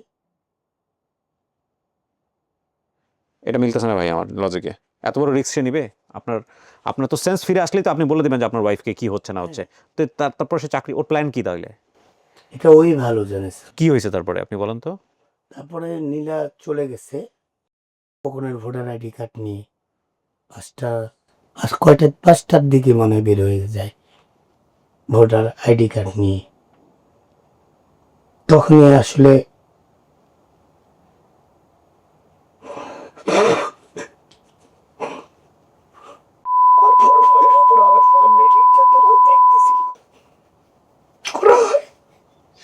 ও তার মানে ওকে বের করে দিছে যে চাকরির জন্য যাও, ঠিক। আপনার ছোট মেয়েটা কোথায় তখন? আপনার ছোট মেয়েটা আছে? ছোট মেয়েটাকে বলতেছে খুব, আসলে আমি লালমনিরহাট গিয়েছিলাম ছোট মেয়েটাকে এখানে আনার জন্য। তো 2022 সালে ছোট মেয়ে বলছে সংবাদ সম্মেলনে, সরি 2024-এ আমি ঢাকা আইসা সংবাদ সম্মেলন করেছিলাম। আপনার সামনেই ঘটনা ঘটে? জি স্যার, আমি দেখছি স্যার। এবং বলছে যে এই কথা যদি তোর মাকে বলিস তাহলে টুকরা টুকরা করে নদীতে ভাসাবো। তো আমার ছোট মেয়েটাকে স্যার কার্টুন দিয়ে দিত, কার্টুন হাতে, এগুলা দেখ, এগুলা ভালো। আপনি তখন কোথায়? বিছানাতে? এখানে আমি বিছানায়, আমাকে তো একটার পর একটা মানে টর্চার করতেছেই, পাগলের ইঞ্জেকশন নাকি ইঞ্জেকশন দিচ্ছে। আমি আসলে মানে সম্পূর্ণ উন্মাদ হয়ে যাচ্ছিলাম। আপনার ছোট মেয়েটা তো বলতে পারতো তার মায়ের কাছে। ছোট মেয়েটাকেই তো বলছে ও ছোট মেয়েটাকে বলছে যদি বলিস তাহলে কার্টুনে ভাষায় দিব। আর বড় মেয়ে? টুকরা করে নদীতে ভাসে। বড় মেয়ে যে এরকম একটা ঘটনা, আর বড় মেয়েকে ওই যে বলছে যে ছোট মেয়েকে তো বড় মেয়ে অনেক ভালোবাসতো, আর কি জানি ট্যাবলেট খাওয়াতো আমার বড় মেয়েটাকে। কতদিনের ঘটনা এটা এই রুমে? 1 মাস 13 দিন ছাড় আমাকে ওই রুমটার মধ্যে আটকায় রাখা হয়েছিল। আর আপনার মেয়েদের সাথে এরকম করা হতো? ছোট মেয়ে বড় মাকে কিছুই বলে নাই, বড় মেয়ে মাকে কিছুই বলে নাই? 1 মাস 13 দিন ওইখানে ছিল আপনার 2 মেয়ে? 1 মাস 13 দিনই 2 মেয়ে ছিল স্যার। ওই রুমটার মধ্যে আমাকে টর্চার করা হয় এবং ও যখন বাড়িতে আসে তখন আমাকে আসলে পাগল বলে আখ্যায়িত করা। না না, হাউ মানে আপনার ওয়াইফ কিভাবে আপনাকে 1 মাস 13 দিন ওইখানে রেখে চাকরি করতেছে আমাকে জাস্ট সেটা বলেন। কি করছেন আপনি? গল্পটা বলেন তো আপনি। আমার লজিক খুঁজে পাইতেছি না, ইম্পসিবল। স্যার আমার তো কেউ ফ্যামিলি কেউ মানে হেল্প করতেছে না, আমার মেয়ে দুইটা ওনাদের খাবার দিতে হবে, ও আসছে, তা আমার তো বাইরে দৌড়ানো লাগতেছে। এখানে যে ঘরের মধ্যে কি হইতেছে আমার ও বলতেছে না, আমার মেয়ে দুটাও বলতেছে না, আর ওরা তো ওকে কিভাবে পাইছেন আপনি ঘরের মধ্যে গিয়া? ও তো ঘরে ওই যে 1 পাগল মাস 13 দিন আপনি কিভাবে পাইছেন ওকে? পাগল। দাঁড়ান, আপনি ওকে কিভাবে পাইছেন? মানে ওই ওই যে হ্যাঁ, ওকে কিভাবে পাইছেন 1 মাস 13 দিন? আমি যে ডিউটি করতেছি আপনি ডিউটির শিডিউলটা বলেন না আমাকে, কখন কখন ডিউটি করতেন? রাত 8টা থেকে সকাল 8টা পর্যন্ত। রাত 8টা থেকে সকাল 8টা পর্যন্ত ডিউটি করে বাসায় গিয়ে কি দেখতেন ওনাকে? যাই দেখতাম অসুস্থ এক রুমে যায় শুয়ে থাকতো, মানে একটু অন্যরকম পাগলের মতো সেন্সিটিভ করতো, মানে দৌড়াদৌড়ি করতো রুমের ভিতরে, মানে একটু পাগল আর টাইপের। মেয়ে দুইটা? মেয়ে দুইটা বলতো আব্বু পাগল হয়ে গেছে, মানে এরকম। তো ও তো বলতেছে আমি দেখতেছি মেয়েদের সামনে এগুলো হচ্ছে, কোনো মেয়ে আপনার সাথে না বলে নাই? মেয়ে ওরা বলে না, বলে না দেখে তো আজকে অত দূর দূর গেছে। না, কিভাবে সম্ভব? যেখানে একটা মেয়ের সাথে একবার এই ঘটনা ঘটার সঙ্গে সঙ্গে দৌড় দিয়ে গিয়ে ওকে বলে দিল, সেখানে মেয়েদের সঙ্গে এই জিনিসগুলো কন্টিনিউয়াসলি হচ্ছে, কোনো মেয়ে আপনাকে গিয়ে বলবে না যে চাচ্চু আমাদের সঙ্গে খারাপ আচরণ করতেছে বা এরকম করতেছে, এগুলো কিছুই ওই যে ছোট মেয়েকে বলছে। লজিকে আসতে হবে কিন্তু বিষয়টা। জি স্যার। এতক্ষণ পর্যন্ত গল্পে লজিক পাইছি আমি। এখন আপনি ওই 1 মাস 13 দিন ওদের ওদের ঘরের মধ্যেই থাকলেন, আর ছোট মেয়েকে বলে দিল, ভয় দিয়ে দিল। ছোট মেয়েরা তো বাছবিচার করবে না ডেফিনেটলি। ছোট মেয়ে এত বাছবিচার করার কথা না। ভয় দেখাইছে বলে 1 মাস 13 দিন হওয়ার কথা। একবার ঠিক আছে, 2 বার ঠিক আছে। 1 মাস 13 দিন কন্টিনিউয়াসলি একটা ছোট বাচ্চাকে ভয় দেখান। বাচ্চাটাও না স্যার, মানে কি বলবো আপনাকে, ওখানে তো খাবার ছিল না, না খেয়ে থাকতে হচ্ছে। শুধু চাল চাবাইছি আমি, ওই মেয়েকে দেখছি চাল চাবাই খাইতে। ভাই আমি যদি বলে নেই, আমার আমার জায়গা থেকে একটু যুক্তিতে আসতে হবে বিষয়টা। 1 মাস 13 দিন আপনি একটা বাসার মধ্যে আপনাকে ইনজেকশন মারতেছে, যেটাই করতেছে। কিন্তু কথা হলো আপনার সামনে যদি আপনার মেয়েরা এরকম ভিকটিম হয়ে থাকে, কোনো আপনি তো দেখছেন ওনাকে হাঁটাচলা করে বেড়াইতেছে, হুম। বেড়াতে দেখছেন না? আপনি ছিলেন কেন ওখানে? ওই আপনার রুমের মাথায় তো ভিতরেই তো আমি, হ্যাঁ, তো ওই রুমের ভিতরে একটা রুমের ভিতরে, একটা আর বাইরেতে দেয়নি তো আমাকে। বাইরেতে না দিলে তো আপনার ওয়াইফ যখন ঢুকছে তখন ওয়াইফকে বলেন নাই যে এরকম এরকম হইতেছে? হ্যাঁ, এই কথা তো আমি বলতে পারতেছি না। কেন বলতেন না? কিভাবে মেয়েদের যুক্তি আসতেছে না? আমি বলছি খারাপ কিছু হচ্ছে, শুধু এটা বলতেছি যে খারাপ কিছু হচ্ছে। কারণ আমার ছোট মেয়েটার মানে কেমন মানে আমি আসলে একটু উন্মাদই হয়ে যাচ্ছি ওই যে তালা মেরে রাখতো আরকি। যেটাই হোক আপনার ওয়াইফের সঙ্গে তো দেখা হইতো। হ্যাঁ, আপনার সকালে ওয়াইফকে দেখা হলে আমি বললে ওই যে পাগল বলে আখ্যায়িত করত। আমি যে বলতাম এখানে খারাপ কিছু হচ্ছে। ভাই জীবনটা কিন্তু সিনেমা না। জি স্যার। আপনি একে বোঝার চেষ্টা করেন। আপনি একটা যা-তা যুক্তি দিয়ে দিলে হবে না জিনিসটা। না। আপনার ওয়াইফ ওনার সাথে সম্পর্ক করছে, সেই সম্পর্কের বলি হইছে আপনার ফ্যামিলি থেকেও এটা মানা যাবে যুক্তিতে। কিন্তু আপনি যেভাবে ঢাকা শহরে চলে আসলেন, দ্বিতীয় ওয়াইফের কাছ থেকে আপনি সামহাউ সাউন্ড ভালো ছিল না, সে সৎ মা অমুক-টমুক আমরা মানতেছি।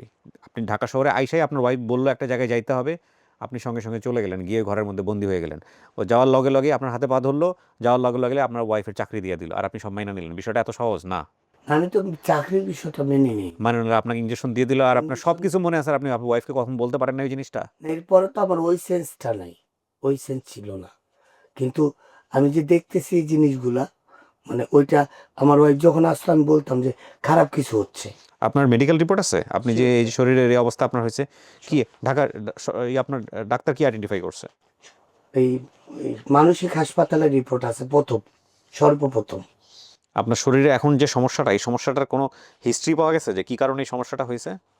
আপনি তো বলতেছেন যে ওই 1.5 মাসের কারণে এরকম হয়েছে, না? জি স্যার।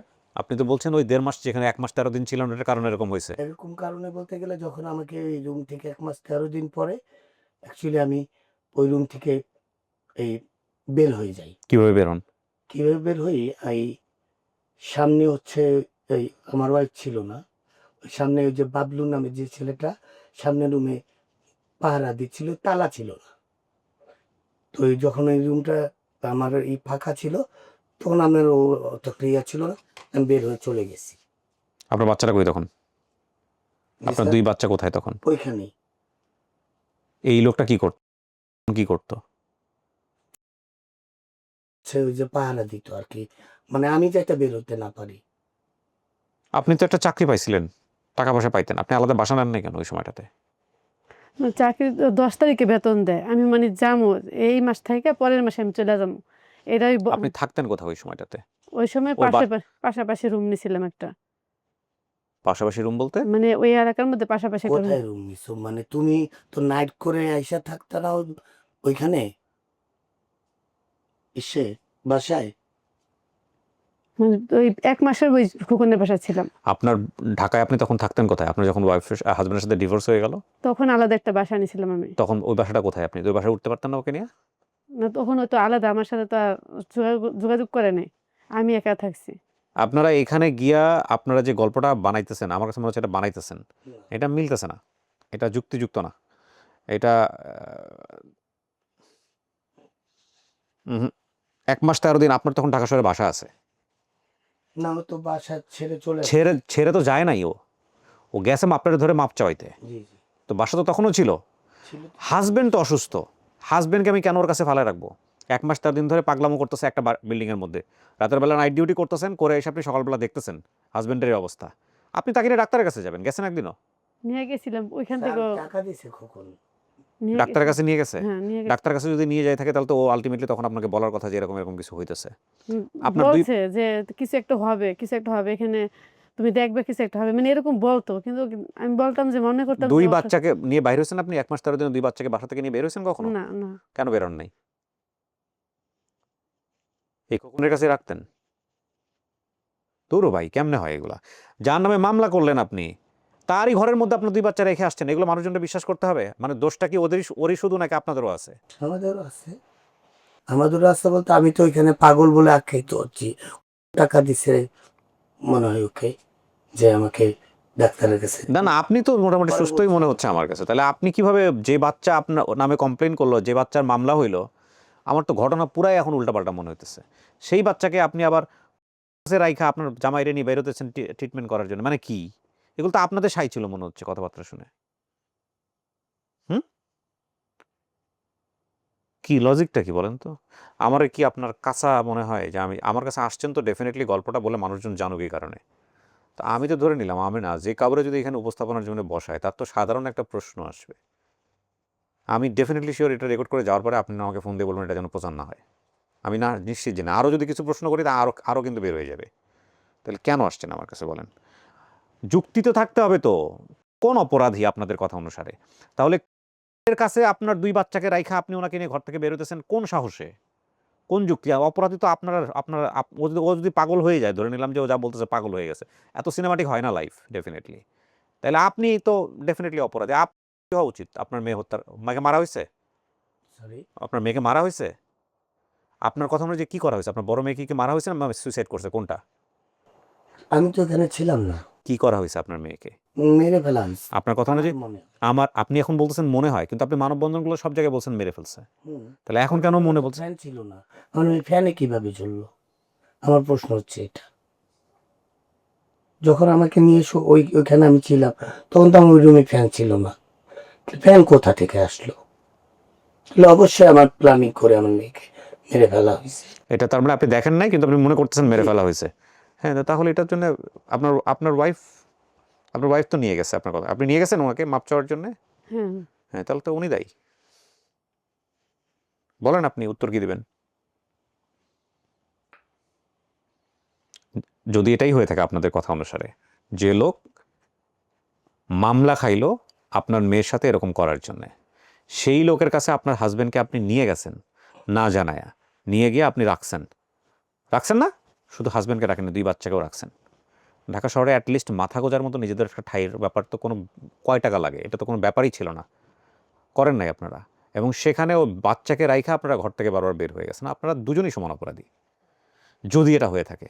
না ওইখানে তো আমি তো আর জানি না যে উনি যে এরকম করবে। আমি আমাকে টঙ্গী মেডিকেলে নিয়ে গেছিল। জানি না মানে দাঁড়ান, জানি না মানে বোঝেন আমাকে, কি না, জানেন না? উনি যে এরকম ব্যবহার করতেছে আমার মেয়ের সাথে, এটা তো আমারে বলে না কেউই। কে বলে নাই? মামলা হয়ে গেছে, তারপর আপনাকে কি বলতে হবে? মামলা হয়ে গেছে, কাম অন। তো ধর্ষণের চেষ্টা মামলা হইছে, চলমান আছে। চলমান আছে। তাহলে আপনি বলেন আপনার হাজবেন্ডে মিথ্যা মামলা করছে, এটা বলেন, যে কারণে আপনি গেছেন। মামলাটা কি মিথ্যা ছিল? না, মামলা মিথ্যা ছিল না, তার মানে মামলা সত্য ছিল।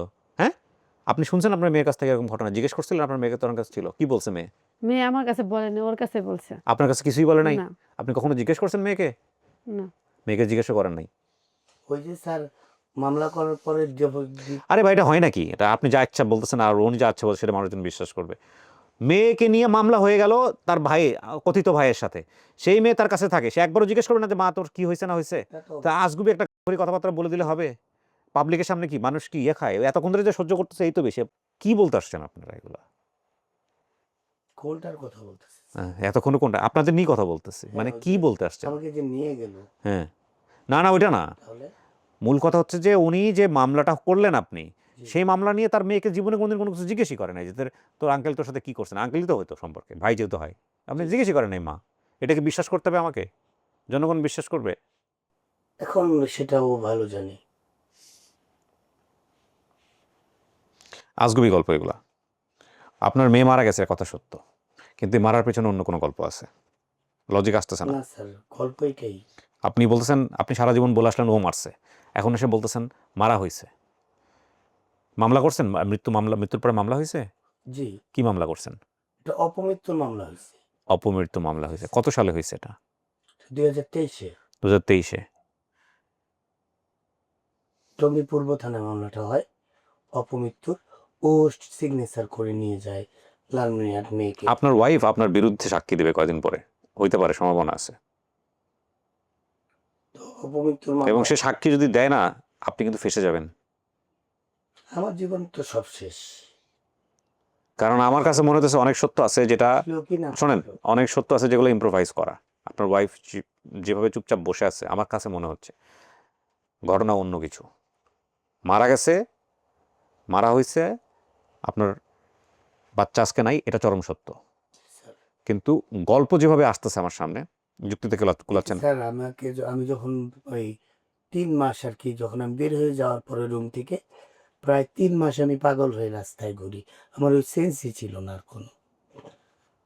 আমি এক কাপড় চোপড়ই ছিলাম। যার এগেনস্টে মামলা করছেন উনি কি আপনাদের এগেনস্টে কোনো মামলা করছে? না, ওনাকে আপনারা সন্দেহভাজন করছেন না এই দ্বিতীয়বার হত্যা করার ব্যাপারে? আচ্ছা, এই যে ঘটনাটা বাচ্চা, দ্বিতীয়বার কোনো মামলা হয়নি তো। মানে আপনার মারার পরে, মানে বাচ্চা মারার পরে তার মামলা আর হয়নি। মামলা কয়টা হয়েছে? একটা মামলাই আগে। ওইটাই চলতেছে। জি। তা আপনার বাচ্চা মারা যাওয়ার পরে পুলিশ আসে নাই? এটাই তো বলতেছি স্যার। হ্যাঁ, আমাকে অ্যান্সারটা করলেই হবে। পুলিশ আসছে? সেটা তো আমি জানি না। আমি ৩ মাস ঘোরার পরে যখন আমাকে জয়দেবপুর স্টেশনে আমার খালাতো ভাই পেল, পেয়ে আমাকে মানসিক হাসপাতালে ভর্তি করলো। করার পরে কিছুদিন যাওয়ার পরে যখন আমার স্মৃতিশক্তি ফিরে পেলাম আমি, তখন আমাকে বলা হলো যে, তখনই আমি জিজ্ঞেস করছি যে আমার বাচ্চা কোথায়? মেয়েরা কোথায়? তার মানে আপনি শুনছেন পরবর্তী ঘটনা। এই ঘটনা আপনাকে কে বলছে? এই বাচ্চা মারা যাওয়ার ঘটনাটা কে বলছে? ওই যে যখন আমার স্মৃতিশক্তি ফিরে আসছে তখন আমার মা বলছে যে, "তোমার ভাইয়ের শিপা মারা গেছে।" কিভাবে মারা গেছে আপনি বলেন, দাঁড়ান। বলেন। আমি তো অফিসে গেছি। হ্যাঁ, অফিসে যাওয়ার পরে? আমি তো অফিসে ছোট মেয়েরে রাইখা গেছি বাসায়। হ্যাঁ, তা আমি আইসা আবার দেখি মাইয়া যে এরকম অবস্থা রইছে। পরে পুলিশ আসছিল বাসায়। হ্যাঁ। পুলিশ এসে বলতেছে ভিকটিম ওই যে মামলা করছে, যে আমার হাসব্যান্ড যে মামলা করছিল যে দেখেই বলছে ভিকটিম। পরে নিয়ে গেছে থানায় কাকে নিয়ে গেছে? আমার মেয়েকে। পরে আমার ছোট মেয়ে আমিও গেছি। ওইখানে এবার জিজ্ঞাসাবাদ করছে। জিজ্ঞাসাবাদে কি বলছেন আপনি? আমার ছোট মেয়েতে জিজ্ঞেস করছে যে কি হয়েছে না হয়েছে। পরে আমার ছোট মেয়ে বলছে। কি বলছে? ওরে আলাদা নিয়ে বলছে, তো ওইটা আমার বলে নাই, আলাদা নিয়ে বলছে। পরে জিজ্ঞেস করেন ছোট মেয়েকে, তুমি কি বলছো পুলিশের কাছে? হ্যাঁ, ও জিজ্ঞেস বলছে? করছে তো এইটা অপরাধ কি করছে। পরে আমার মেয়ে বলছে আমার আম্মু তো অফিসে গেছে, আম্মু তো বাসায় ছিল না, আম্মু জানে না, এই কথা বলছে। হ্যাঁ, তারপর? পরে তো এটা নিয়ে পরে যে থানা পর্যায়ে পরে পোস্টমর্টম করতে নিয়ে গেছে, পোস্টমর্টম রিপোর্টে কি আসছে? অপমৃত্যু আসছে। অপমৃত্যু বলতে? এবার পোস্টমর্টম আমি একটু কথা বলি। পোস্টমর্টম রিপোর্টে কি আসছে ওকে ওকে কোনোভাবে করা হয়েছে কিনা? ওইটা দেয় নাই কেউ, শুধু অপমৃত্যু একটা কাগজ দিছে। এখানে আমার প্রশ্ন হচ্ছে, পোস্টমর্টম কেন করে? ওই পোস্টমর্টম রিপোর্টটা দেয় না। করার কারণ তো হচ্ছে যে করা হয়েছে কিনা, তারপরে হচ্ছে ওকে শারীরিক নির্যাতন করা হয়েছে কিনা, ওকে মারা হয়েছে কিনা, হ্যাঁ, এগুলো তো রিপোর্ট আসবে না হ্যাঁ, তো স্যার। পোস্টমর্টম রিপোর্টটা হ্যাঁ, কোথায়? এই রিপোর্ট দেয় কথাটা নাই। বলছেন। তো এই রিপোর্টটা আমি তো পাইনি। তো আমি যখন ওই যে ২০২৪ সালের দিকে যখন আমি একটু সুস্থ অনুভব করতেছিলাম, তখনই আমি লালনের থেকে ছোট মেয়েকে নিয়ে ঢাকা চলে আসি। আপনারই মেয়ে এটা? জি। এই মেয়েকে আপনি পেটে ধরছেন? আপনার কথাবার্তা শুনে মনে হইতেছে না আমার, সরি টু সে। তো স্যার এখন আমি একটু কথা বলি। তো ছোট মেয়েকে নিয়ে যখন আমি ঢাকা চলে আসছি, আইসা টঙ্গী পূর্ব থানায় আমি আসছি আগেই। যে রুমে ফ্যান ছিল না, সেই রুমে আমার মেয়ে ফ্যান কোথা থেকে আসলো? না, ৩ মাসে কি হয়েছে না? আপনি তো পাগল ছিলেন, আপনি তো জানেন না, আপনার কথা অনুসারে। প্রথম অবস্থায় যে তো- সেটা বাদ দেন, সেটা আপনি যুক্তি পরে আসেন। আচ্ছা, কি কি করছে না করছে আমরা জানি না, এটা শেষ। কিন্তু উনি তো সুস্থ ছিল, তো উনি বলতে পারবে আপনার মেয়েকে কোথায় রেখে গেছিলেন আপনি ওই সময়টা? ওর কাছে রেখে গেছিলেন? হ্যাঁ, ওই তখন আপনার হাজবেন্ড কোথায়? ওই যে ও তো নায়িকা নিখোঁজ। নাই। ও যখন নাই, তখন এই রকম একজন লোকের সাথে আপনি ২টা বাচ্চা রেখে গিয়ে আপনি কি করতেন? চাকরি করতেন। কি সম্পর্কে? বিয়ে করছেন ওকে তখন? না, কি সম্পর্কে এটা রাখতেন? ওই লোক বিয়ে শাদী করছে? ওই লোকের ঘরে বউ বাচ্চা ছিল? হ্যাঁ, হ্যাঁ, কোন বউ বাচ্চা? হ্যাঁ, জি স্যার, ওর বাচ্চা আগে থেকেই। ওই ফ্ল্যাটের মধ্যেই? হ্যাঁ, না, ওই না, ফ্ল্যাটে ওই থাইকেও ফ্ল্যাটে না। গেছে, ওরা তাহলে? থাইকে গেছে। হ্যাঁ? আসছিল ওর বউ বাচ্চা। আসছিল, ভিজিট করে গেছে, ওটা অন্য জিনিস। আর আপনি তাহলে রাতের বেলা ওর কাছে গিয়ে কিভাবে কি থাকতেন? ওই বাসায় ফ্ল্যাটে গিয়ে কিভাবে থাকতেন আপনি? আপনার কাছে গিয়ে আপনি কি পরিচয়ে থাকতেন? মানে রুম ৩টা না, একটা রুম আমি নিছি ভাড়া। মানে একটা রুমে আমি থাকতাম। একটা রুমে আপনি থাকতেন, আরেকটা রুমে? ৩টা রুম আর কি। হ্যাঁ, 2টা রুম, 3টা রুম। মাঝখানে রুম। ওই পাশে একটা রুম, এই পাশে একটা রুম, মাঝখানে তো ওয়াশ। মাঝখানে লিভিং। আচ্ছা, তো 2টা রুমের মধ্যে এক রুমে হ্যাঁ, আর কে থাকতো? আরেকটা রুমে আমি। একই ফ্ল্যাটে? হ্যাঁ, জি। আপনার বাচ্চারা? বাচ্চারা আমার সাথে থাকতো। তাহলে ওনারা আপনি একই ফ্ল্যাটে থাকতেন? হ্যাঁ, কি পরিচয়ে থাকতেন, ভাই বোন? হ্যাঁ। এই বাড়িওয়ালা কোথায়? বাড়িওয়ালা কিছু বলতে পারবে? শাহ আলমের বাসা এটা। কোথায় এটা বাড়িওয়ালার? এটা ওই যে মধুমিতা, আপনার হচ্ছে সব ছবি ফুটেজ সব আমি নিয়ে আসছি, আচ্ছা, ওর সাথে আছে। ওকে। তো বিষয় হচ্ছে, বাড়িওয়ালা কি ওনারা জানতো ওনারা হাজব্যান্ড ওয়াইফ নাকি ভাই বোন? আমি জানি না। আপনার জানা উচিত না? আপনি তো কোয়ারি করবেন না? আপনার জান তো চলে গেছে। আপনি তো পাগল হয়ে যখন আমি পরে কি জানছেন? পরে যখন আমি আপনার হাজবেন্ড ভয় পাগল হয়ে ঘুরতেছে, তো তখন আপনি আলাদা বাসা নেন নাই কেন? আপনার হাজবেন্ড তো নাই ওখানে।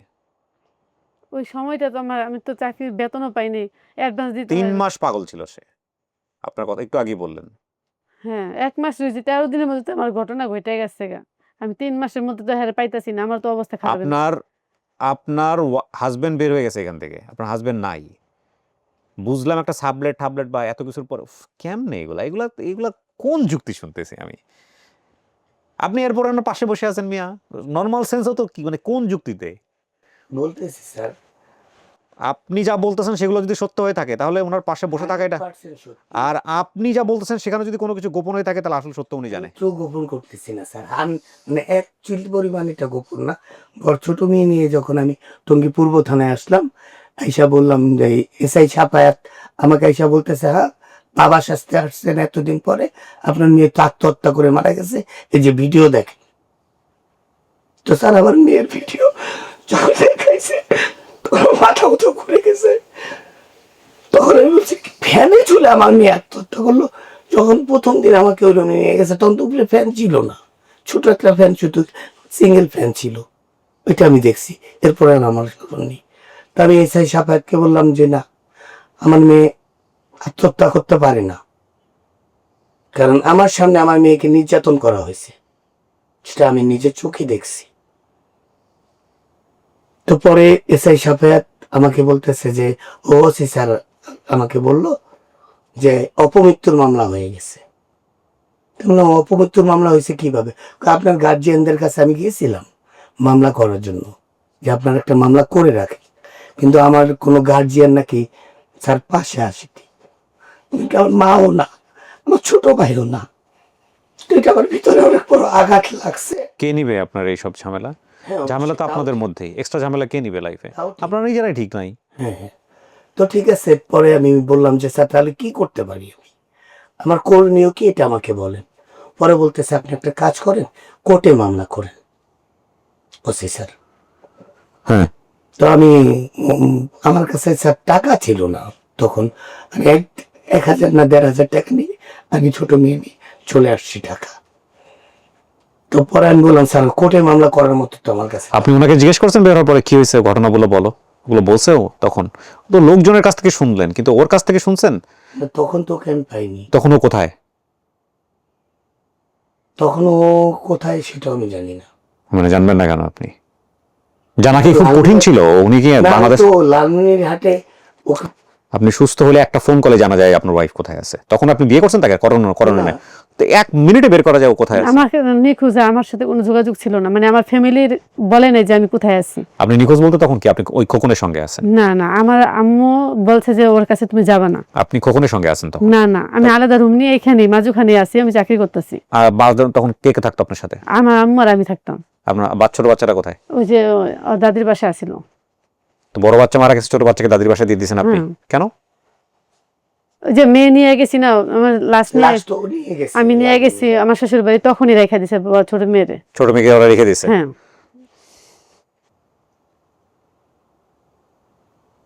ভয়ঙ্কর, ভয়ঙ্কর। আপনারা আসলে কাকে দোষ দিতে আসছেন বলেন তো? দোষ দিতে আসছেন? আমার নিজেকে আমি দোষারোপ করি। তো ভালো ছেলে, অনেক ভালো ছেলে ছিল, তার মতো তো ছেলে হয় না। বড় তো দোষ আপনাদের। তো বিষয় হচ্ছে যখন আমি বললাম যে আমি 3-4 বার খালি অভিযোগই করে গেছি, বারবার অভিযোগ করে গেছি যে মামলাটা আপনারা ইসে নেন, থানায় নেন। তো ওসি স্যার থানায় নেন, অভিযোগের কাগজ আমি নিয়ে আসছি, আমার সাথে আছে। তো আমাকে এই ছোট মেয়ে নিয়ে আমাকে ওই এই যে আপনার যে পাগল হয়ে যাওয়ার ব্যাপারটা, এটা কি আপনার আগে কখনো হয়েছিল? না কখনো- আপনার জীবন দশায় কখনো হয়েছে এটা? না স্যার, বিয়ের পরে কখনো দেখছেন না কিরকম? দেখেন নাই? আপনি কি করছেন আপনি বুঝতে পারতেছেন? আপনার হাজবেন্ড যা বললো এখানে, এটা কিন্তু এক ধরনের অনেক বড় সাক্ষী। আপনি কি সত্যি সত্যি উনি যে বলছে সেগুলো সত্য? খালি এটা বলেন তো আমাকে। হ্যাঁ হ্যাঁ, হুম। কি বললে হবে না? ও যে 1 মাস 13 দিন এরকম ছিল, এরকম, এগুলো সত্য? ইঞ্জেকশন দেওয়া হয়েছে, এগুলো দেখছেন আপনি? আমি ইঞ্জেকশন দেখি, দেখেন নাই, আমি দেখি নাই। বাট পাগলামো করছে ওখানে হ্যাঁ, যাওয়ার পরে। হ্যাঁ। হ্যাঁ, পাগল বলে আখ্যায়িত, আমাকে থাপ্পড় মারা হয়েছে আমাকে রুম থেকে মানে বের যেগুলো করে আমি দিয়েছে। দেখি নাই ওটা তো বলতেছে আমি দেখি নাই, কিন্তু ওই যে ও যেটা করছে আমার সামনে ওইটা আমি দেখছি। আপনার হাজবেন্ড জীবনে কোনদিন পাগলামো করে নাই, ওইখানে যাওয়ার পরে পাগলামো করতেছে। এত বছর সংসার করছেন, আপনার উচিত ছিল না ওইখান থেকে বের করে নিয়ে এসে থাকে? যে কেন আমার হাজবেন্ড এরকম করতেছে, কি হয় আপনারা, আমি সরি টু সে, মানে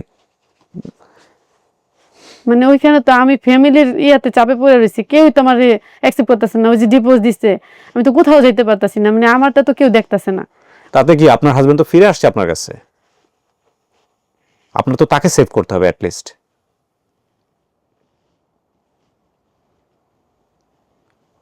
তো যাই হোক স্যার, পরে টঙ্গী পূর্ব থানায় যখন মামলা নিচ্ছিল না, তো আমার আসলে স্যার কোর্টে সরকারিভাবে আমি মামলা করতে চাই। তখন ছোট মেয়ে নিয়ে গেছিলাম, নিয়ে গিয়ে আসলে সরকারিভাবে যে আমি মামলাটা করব, তো ওইখানে ওই যে সরকারি উকিল সুমি নাম, হ্যাঁ তো ওনার সাথে কথা বললাম, উনি ওই যে এই সরকারি যে জজ আছে তার সামনে নিয়ে গেল আমাকে, পরে জজকে সব খুলে বলল। হুম তো উনি এই ইয়া করে দিল যে ঠিক আছে আপনি মামলা মামলা করেন। করেন। হ্যাঁ তো স্যার ওই যে আমি মামলা করতে ওই সরকারি ওগুলো টাকা যাচ্ছে আমার কাছে।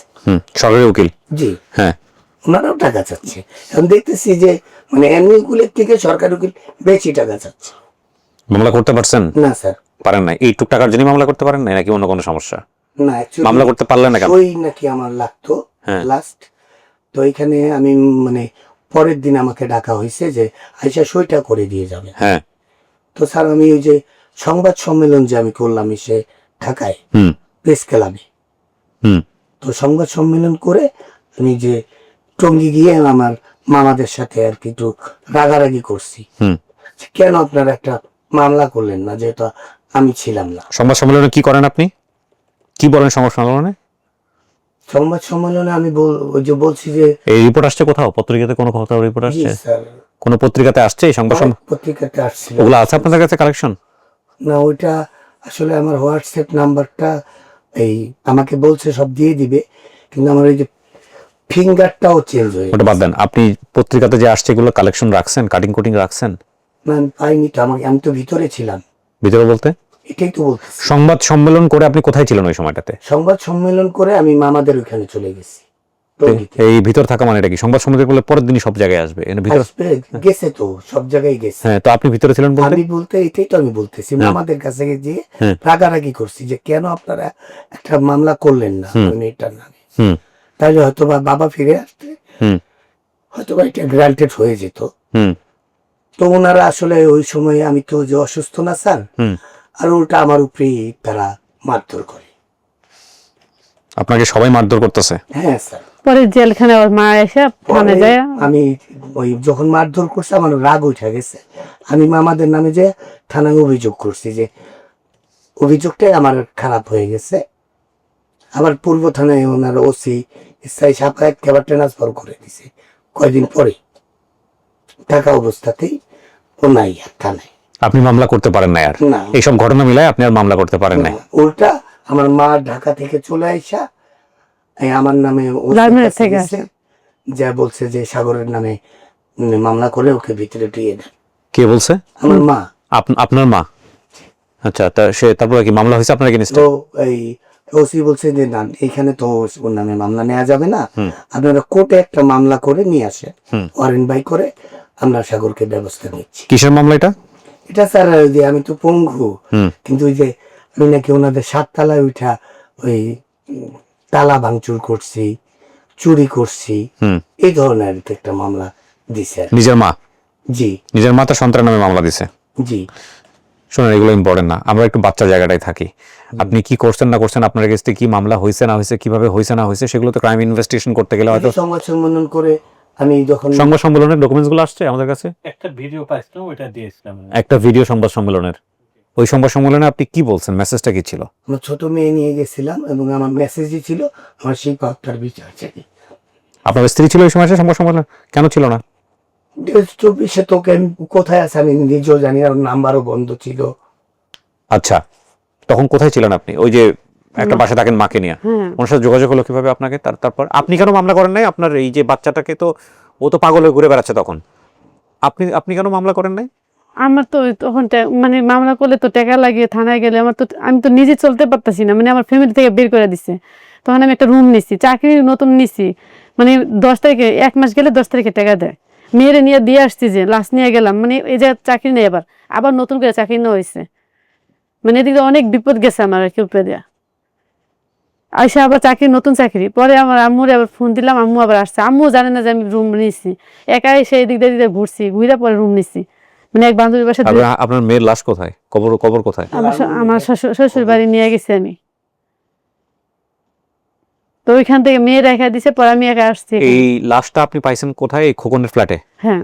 কোথায় ছিল এই লাশটা, কিভাবে পাওয়া গেছে? মানে যে রুমটা, যে বাবলু আপনি ঘটনাটা বলেন, কখন গেছেন, কি দেখছেন? আপনার সাথে ওই দিন মেয়ের কি কথাবার্তা হয়েছে? ওদিনকে আমার দিনের ডিউটি ছিল আর কি, সকালে বের হয়ে গেছি, হ্যাঁ। রাত্রের বেলা 8টা না 8:30 বাজে আসছে মেয়ে। তখনকার দেখে আমার মেয়ের এই অবস্থা, আমার ছোট মেয়ে বলতেছে আম্মু সে পানে, আমার মেয়ে তো চিল্লাইতেছে, ছোট তখন, হ্যাঁ। আর তখন 4 বছর মনে হয় নাকি 3 বছর, 5 বছর, মানে হ্যাঁ। চিল্লাইতেছে আর কি। আসার পর আপনি দেখছেন যে কি দেখছেন? মাইয়া মানে লাশ নামাইয়া মানে পুলিশ নিয়ে যেতেছে। আপনি আসার পরে দেখছেন লাশ নামায়া নামাইতেছে। পুলিশ নিয়ে যাচ্ছে? হ্যাঁ। তার আগ পর্যন্ত কেউ আপনাকে কিছু জানায় নাই? না, ওই বাসায় কে কে ছিল? ওই ও মানে ওই আশেপাশে যে ভাড়াতে আসলো সাথে, ওনারাও তো জানে না। মানে আমার মেয়ে চিল্লাচিল্লি, দরজা খুলছে, পুলিশ আসলো কিভাবে এখানে? ফোন দিছে ওই যে লোকে কামরুল হাসান, ওই বাড়িলার দিয়ে ফোন দিছে, যে বাড়িওয়ালা আছে ওনারা ফোন দিছে। তো বাড়িওয়ালা ফোন দিছে, আপনাকে ফোন দিতে পারে নাই? না, আমার ফোন দেয় নাই। কেন ফোন দেয় না আপনাকে? আমি আমার ওই যে অফিসে ফোন নেওয়া নিষেধ, মানে যে অফিসে আমি কাজ করি। ওই অফিসের চাকরি তো ওই নিয়ে দিছিল। না, মানে বুড়ার আইডি কার্ড নিছে আমি। কিন্তু ওই অফিসের চাকরি তো আপনাকে ওই নিয়ে দিছে। হ্যাঁ। ও ফোন দেখ আর না দেখ, ও তো আপনাকে অফিসে খবর পাঠানোর কথা যে তোমার মেয়ে এরকম হয়েছে। না, আমার জানাই নাই, পরে আমি আইসা দেখি এরকম অবস্থা। আমার প্রশ্ন স্যার একটা এখানে, যে যেই ফ্ল্যাটে আমার মেয়ে হয় বা ইয়া হয় সেই ফ্ল্যাটে আমার মেয়ে কি আপনি ওনার নামে মামলা দেন, যান। আপনি গল্পটা বলে বইলা, এই যে গল্প যা বলছে না, ওনার নামে মামলা দেন। মামলা দিয়ে বলেন যে এটা কোয়ারি করতে পুলিশকে। আজকে এই গল্পটা এভাবেই থাকবে, ঠিক আছে? ওনার নামে মামলা দেন। এখানে যে কেউ একজন বড় বড় কিছু কোন একটা সত্য গোপন হচ্ছে। আমি জানি না কি করছে না করছে, আপনাদের ভাষ্য অনুযায়ী সে অপরাধী, তাই তো? কিন্তু ইট ইজ নট পসিবল। যুক্তিতে কোনোভাবেই আসতেছে না আমার জায়গা থেকে। ওনার কথাবার্তা আচরণ কোনোভাবেই আমি জানি না কি হয়েছে, আল্লাহ ভালো জানে। বাট উনি যা বলতেছে, বাচ্চা মারা, ওনাকে চাকরি দিল একজন ওই জায়গাটায়, চাকরি দেওয়ার পরে ওনার ফ্ল্যাটে আসে উনি, বাচ্চা ফাঁসি নিছে বা কি হয়েছে না হয়েছে ওনাকে জানানো হয় নাই। উনি গিয়ে দেখতেছে পুলিশ এসে নিয়ে যাচ্ছে বাচ্চাকে। অর্থাৎ যে ওই লোক থাকতো সে লোক জানে উনি কোথায় চাকরি নিয়ে দিছে। তো ওই লোক যদি ফোন না নেওয়া নিষেধ হয়, ওই লোক তো দৌড়ে গিয়ে ওর খবর পাঠাবে যে তোমার বাচ্চা এরকম করছে। ওই যে খোকনকেও ধরে নিয়ে গেছিল তো। যাই কিছু করুক না কেন, তো আরো লোকজন আছে, আশেপাশের লোকজন, তারা দিয়ে হলেও তো খবর পাঠাতে পারে। অবশ্যই। না, এটা তো মাজু খান, আর ও থাকতো টঙ্গি। তাতে কি হয়েছে? তা কি হয়েছে? 15 টাকা 10 টাকা বা অটো ভাড়া। অফিস চিনে না তো, অফিস তো চিনে না আশেপাশে। আপনি কি বলছেন ফোন ব্যবহার করতে দিত না? না, অফিসে দিত না। ফোন ব্যবহার করতে অফিসে দিত না, ঠিক আছে। টিফিনের ব্রেক দিত না? খাওয়া দাওয়ার ব্রেক দিত না? না, এটা তো আমি যে একবারে যাইতাম, দূর দেখে আমি বাসা যাইতাম। খাবার দাবার ব্রেক দিত কিনা? কাজের মধ্যে খাওয়া দাওয়ার ব্রেক দিত? আপনি তো গার্মেন্টসে কাজ করছেন, খাওয়া দাওয়ার ব্রেক দিত না? ওই সময় কথা বলা যায় না বাসায়? এত টাফ কিনা কথা বলা? বাথরুমে গিয়ে কথা বলা যায় না? যায় তো। আপনার 2টা বাচ্চাকে আপনি এরকম একটা ফ্ল্যাটে এক ব্যাটার লগে রেখে গেছেন, আপনি বাসায় ফোন টোন দিয়ে জিজ্ঞেস করবেন না আমার বাচ্চা দুটো আছে কিনা? আপনি কেমন মা? করছেন কখনো? এখানে আর একটা কথা আছে। কথাটা হচ্ছে যখন ওনার বড় মেয়েটা মারা গেল, হ্যাঁ, উনি লাস্ট নিয়ে ছোট মেয়েটাকে নিয়েই তো যাচ্ছে। হ্যাঁ, ছোট মেয়েটা তো বলবে যে আম্মু কি হয়েছিল, কারণ ছোট মেয়েটা তো বাসায় ছিল। রাইট। বলেন, আপনি ছোট মেয়ে তো বাসায় ছিল, ভালো কথা বলছেন। 100%। তো ওর সামনে তো দেখছে ঘটনাটা কিভাবে করছে, বলেন কি করছে? মেয়ে তো বলছে, থানায় নিয়ে গেছিল না, মেয়ে তো বলছে যে আমার ঠান্ডার কথা বাদ দেন আপনি। আপনার মেয়ে আপনাকে কি বলছে? হ্যাঁ? আপনাকে কি বলছে আপনার মেয়ে? আমার মেয়ে তো বলছে যে ওই লোকটা ঝগড়া করছিল আর কি, বাসা থেকে নাকি ফোন দিছে ওর বউ, যে আমার শিফার সাথে নাকি সম্পর্ক ওর বউ, এইটা নিয়ে ঝগড়া লাগছে। এই ঝগড়া থেকে পরে এই অবস্থা হয়েছে। কি হয়েছে? মানে ওনার বউ নাকি ঝগড়া করছে যে আমরা খাইতাছি ওই জায়গা থাকতাছি, হ্যাঁ। কামাই খাইতাছি, হ্যাঁ। এগুলা নিয়ে আর কি ঝগড়া হয়েছে। হ্যাঁ, হয়েছে। তারপর এগুলা নিয়ে মানে তর্ক বিতর্ক বলে হয়েছে, পরে বলে মেয়ে বলে এই সিদ্ধান্ত নিচ্ছে। কোন মেয়ে? আমার বড় মেয়ে। আপনার বড় মেয়ে কেন সিদ্ধান্ত নেবে সুইসাইড করার জন্য? এরকম একটা শুধু 14 বছরের মানে বাচ্চা। এটা আমার মেয়ে, ছোট মেয়ে বলছে আর কি, ও যে উনি যা বলছে ছোট মেয়ের, সেটাই আমার বলছে, আমি তো ছিলাম না। আপনার ছোট মেয়ে যদি সত্যি ওখানে থাকে, ছোট মেয়েকে জিজ্ঞেস করেন। ছোট মেয়ের বয়স তো তখন 10 বছর। বলবেন স্যার, ওকে হ্যাঁ, যে কি কি বলবেন, ওকে একটু লাইনে নিয়ে আসবেন। না, ওর উইটনেস না, ওর অপ্রাপ্তবয়স্ক। এটা আমি পারি না, এটা করা উচিত হবে না। আমার ছোট মেয়ের একটা এই লার্নের যে এখন আমি আনতে পারিনি ছোট মেয়েকে, তখন ডিসি স্যারকে ওই যে ওইখানকার যে পরিচালক, যেদিন আপনার মেয়ে ফাঁসিতে ঝুলছে ওই দিন বাসার মধ্যে কে কে ছিল? আপনার ছোট মেয়ে, আপনার বড় মেয়ে, আর আমি তো জানি না স্যার। এই 3 জন। হুম। আপনার ওয়াইফ ওই দিন গার্মেন্টসে ছিল আপনার ওয়াইফের কথা অনুসারে? কোন গার্মেন্টসে কাজ করতেন আপনি? এক্সক্লুসিভ মাজু খান। হাজু খান। ওদিন হাজিরা দিতে হয় না আপনার? ওখানে গিয়ে লিখতে হয় না? হ্যাঁ, আপনার হাজিরা বের হবে? যদি না বের হয় বের হবে বললে। হুট করে একটা বাচ্চা ফাঁসি নেয় কোনোদিন? আমার তো বুঝছি 14 বছরের বাচ্চা ধাম করে মনে হলো ফাঁসি নিয়ে নিলাম। 10টা বছর আমার মুখে ঘুমাইছে আমার মেয়ে, বলতো কি স্যার জানেন যে আপু তোমার বুকে এত শান্তি কেন, যেটা আমি মার বুকে পাই না।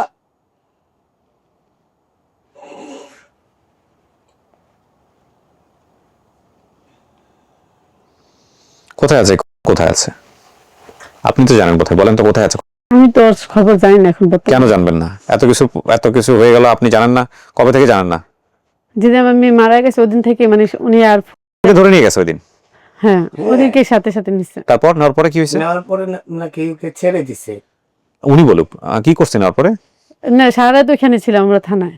আপনি থানাতে ছিলেন? থানাতে ছিলাম আমরা তিনজনে, মানে ছোট মেয়ে, আবার যে মারা গেছে আমার মেয়ে, তারপরে যে হ্যাঁ। আমরা সবাই থানার মধ্যে ছিলাম। কি বলছে আপনাকে তখন? বলতেছে আমার নাকি আমার মেয়ে দেখতে পারে না, ওনারে বলে বলছে আমি মরি না কেন আমার মেয়েরে, মানে আমার কথা বলছে নাকি। কেন দেখতে পারেন আপনাকে? এটা তো আর আমি কি আপনার মেয়েকে আপনার সম্পর্কে গোপন এমন কিছু জানতো যেটা দেখে মেয়ে মাকে সহ্য করতে পারছে না? না না আমার মেয়ে বলতে পারবে না যে আমার কোনো খারাপ কিছু দেখছে বা বলবে আমার কি হবে? ও তো husband মরেই গেছে। ওর বলার জায়গায় তো রাখেন নাই আপনারা। ওর বলার জায়গা রাখছেন? আজকের এই গল্পটা আমি আমার জীবনে কোনোদিন এইভাবে গল্প প্রচার করি নাই, কখনো না।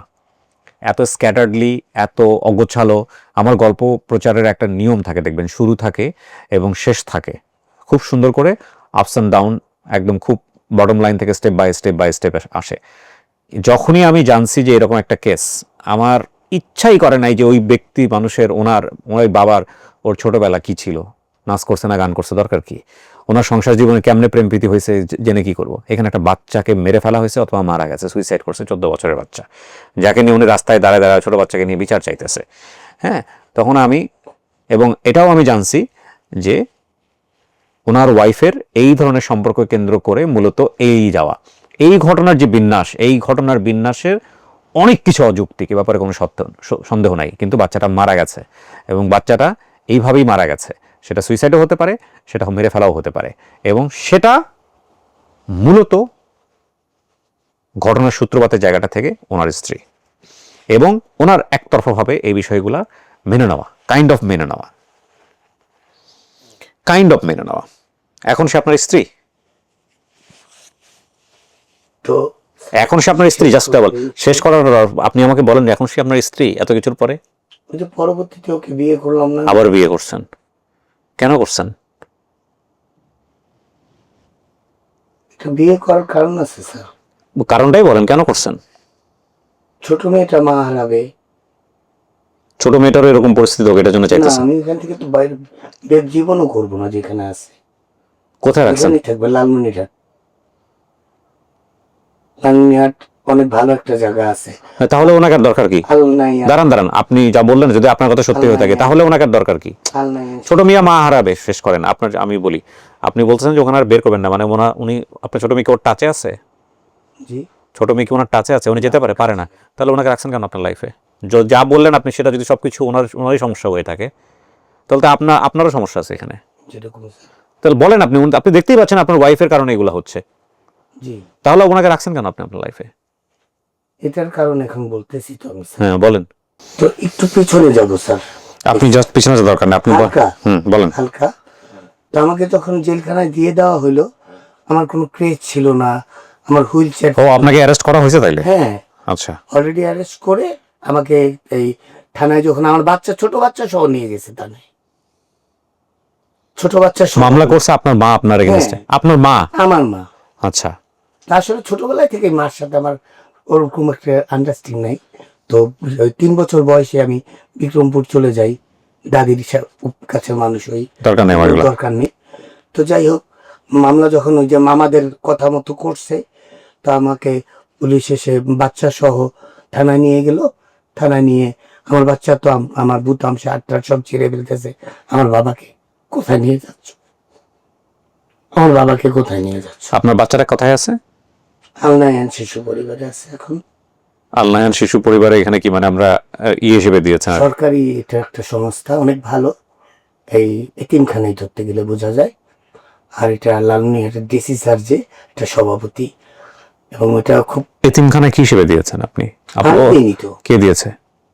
তো বলতেছি আমার মা দিচ্ছে। তারপর আপনি বাচ্চার কাছে যান নাই আপনি? হ্যাঁ, মানে এটাই তো বলতেছি স্যার। তো আমি জেলখানা থেকে অনেকবার চেষ্টা করছি আমার বাচ্চার খবর নেওয়ার জন্য, কিন্তু আমার মা ফোনও ধরে না, আমার বাচ্চার কোনো খবর দেয় না। হ্যাঁ, আমি জেলখানায় স্যার পঙ্গু অবস্থায় আমি এক কাপড় চোপড়ে কত কষ্ট করছি, 7 থেকে 8 মাস স্যার। আমি ফোন দিয়েছি খালি বাচ্চার একটা পেয়ালার গেঞ্জি ছিল, ওকে নিয়ে ঘুমাইতাম। ছোট মেয়েটার চিন্তা করতাম, আমার মেয়েটা জেলখানায় থানায় ধুয়ে আসলাম। তো আমার মা ঈশা আমার মেয়েকে নিয়ে ডাইরেক্ট এতিমখানায় দিয়ে দিছে, আর আমাকে ভিতরে ঢুকাই দিছে। কারণ একটাই, আমি ধর্ষিতার পিতা, আর ছোট মেয়েটা তো ধর্ষিতার বোন। আমাদের সাথে সম্পর্ক রাখলে তাদের বাচ্চা কাচ্চাদের বিয়ে শাদী দিতে সমস্যা। তা আমি জেলখানায় পচে মরে যাব, আর ছোট মেয়ে তো এতিমখানায়, ওর লাইফ এখানেই সেটেল। জাস্ট ওনার প্ল্যান পরিকল্পনা হচ্ছে এটা ছিল। তো প্রায় 7 মাস পরে এই আমাকে আসে জেলখানায়। 7 মাস পরে হঠাৎ কোনো, এই 7 মাসে তো কোনো খবর ছিল না কারো। কিভাবে ও শুনছে আল্লাহ মাহবুতি ভালো জানে, কার কাছ থেকে শুনছেন? আমি জেলখানায়। মানে আমাদের টঙ্গিয়ারিজ পরে এক ওবায়দুল ভাই আছে, মানে খান গোষ্ঠীর, ও এখানে বাড়ি আর কি। পরে আমার মামা শ্বশুরের বন্ধু আর কি। তো উনার সাথে নামাজ পড়তে গেছে জুমার দিনে। তখন বলতেছে যে কি রে সাগরের কি খবর, কয় কি ওরা তো জেলে বইরা দিছি, মানে বকা দিয়ে কইছে শালারা করে শালারে বইরা দিছি, আমার মামা বলছে বকা দিয়ে কইছে। পরে আমি আবার লালমনিরহাটে গেছিলাম মেয়েরে দেখতে, বুঝছেন। তখন ফোন দিয়ে বলতেছে যে নীলা এরকম এরকম সাগর তো জেলখানায়, আপনি দেখছেন? না, তোমার মামা শ্বশুর বললো। তখন আমি শুই না, ওইখান থেকে আবার আসছি, আইসা পরে পরে দেখতে গেছি। তারপর তো আমি যখন সাউন্ড আসলো, এর আগে ও দেখার আগেই ওই জেলখানার ভিতরেই এই মানে আমার যে কষ্ট দেখে ওইখানকার এক বিডিআর, ওই যে সেনাবাহিনীর না বিডিআর মানে জেলে সাজা ছিল, ওনারা আমাকে অনেক হেল্প করছে স্যার।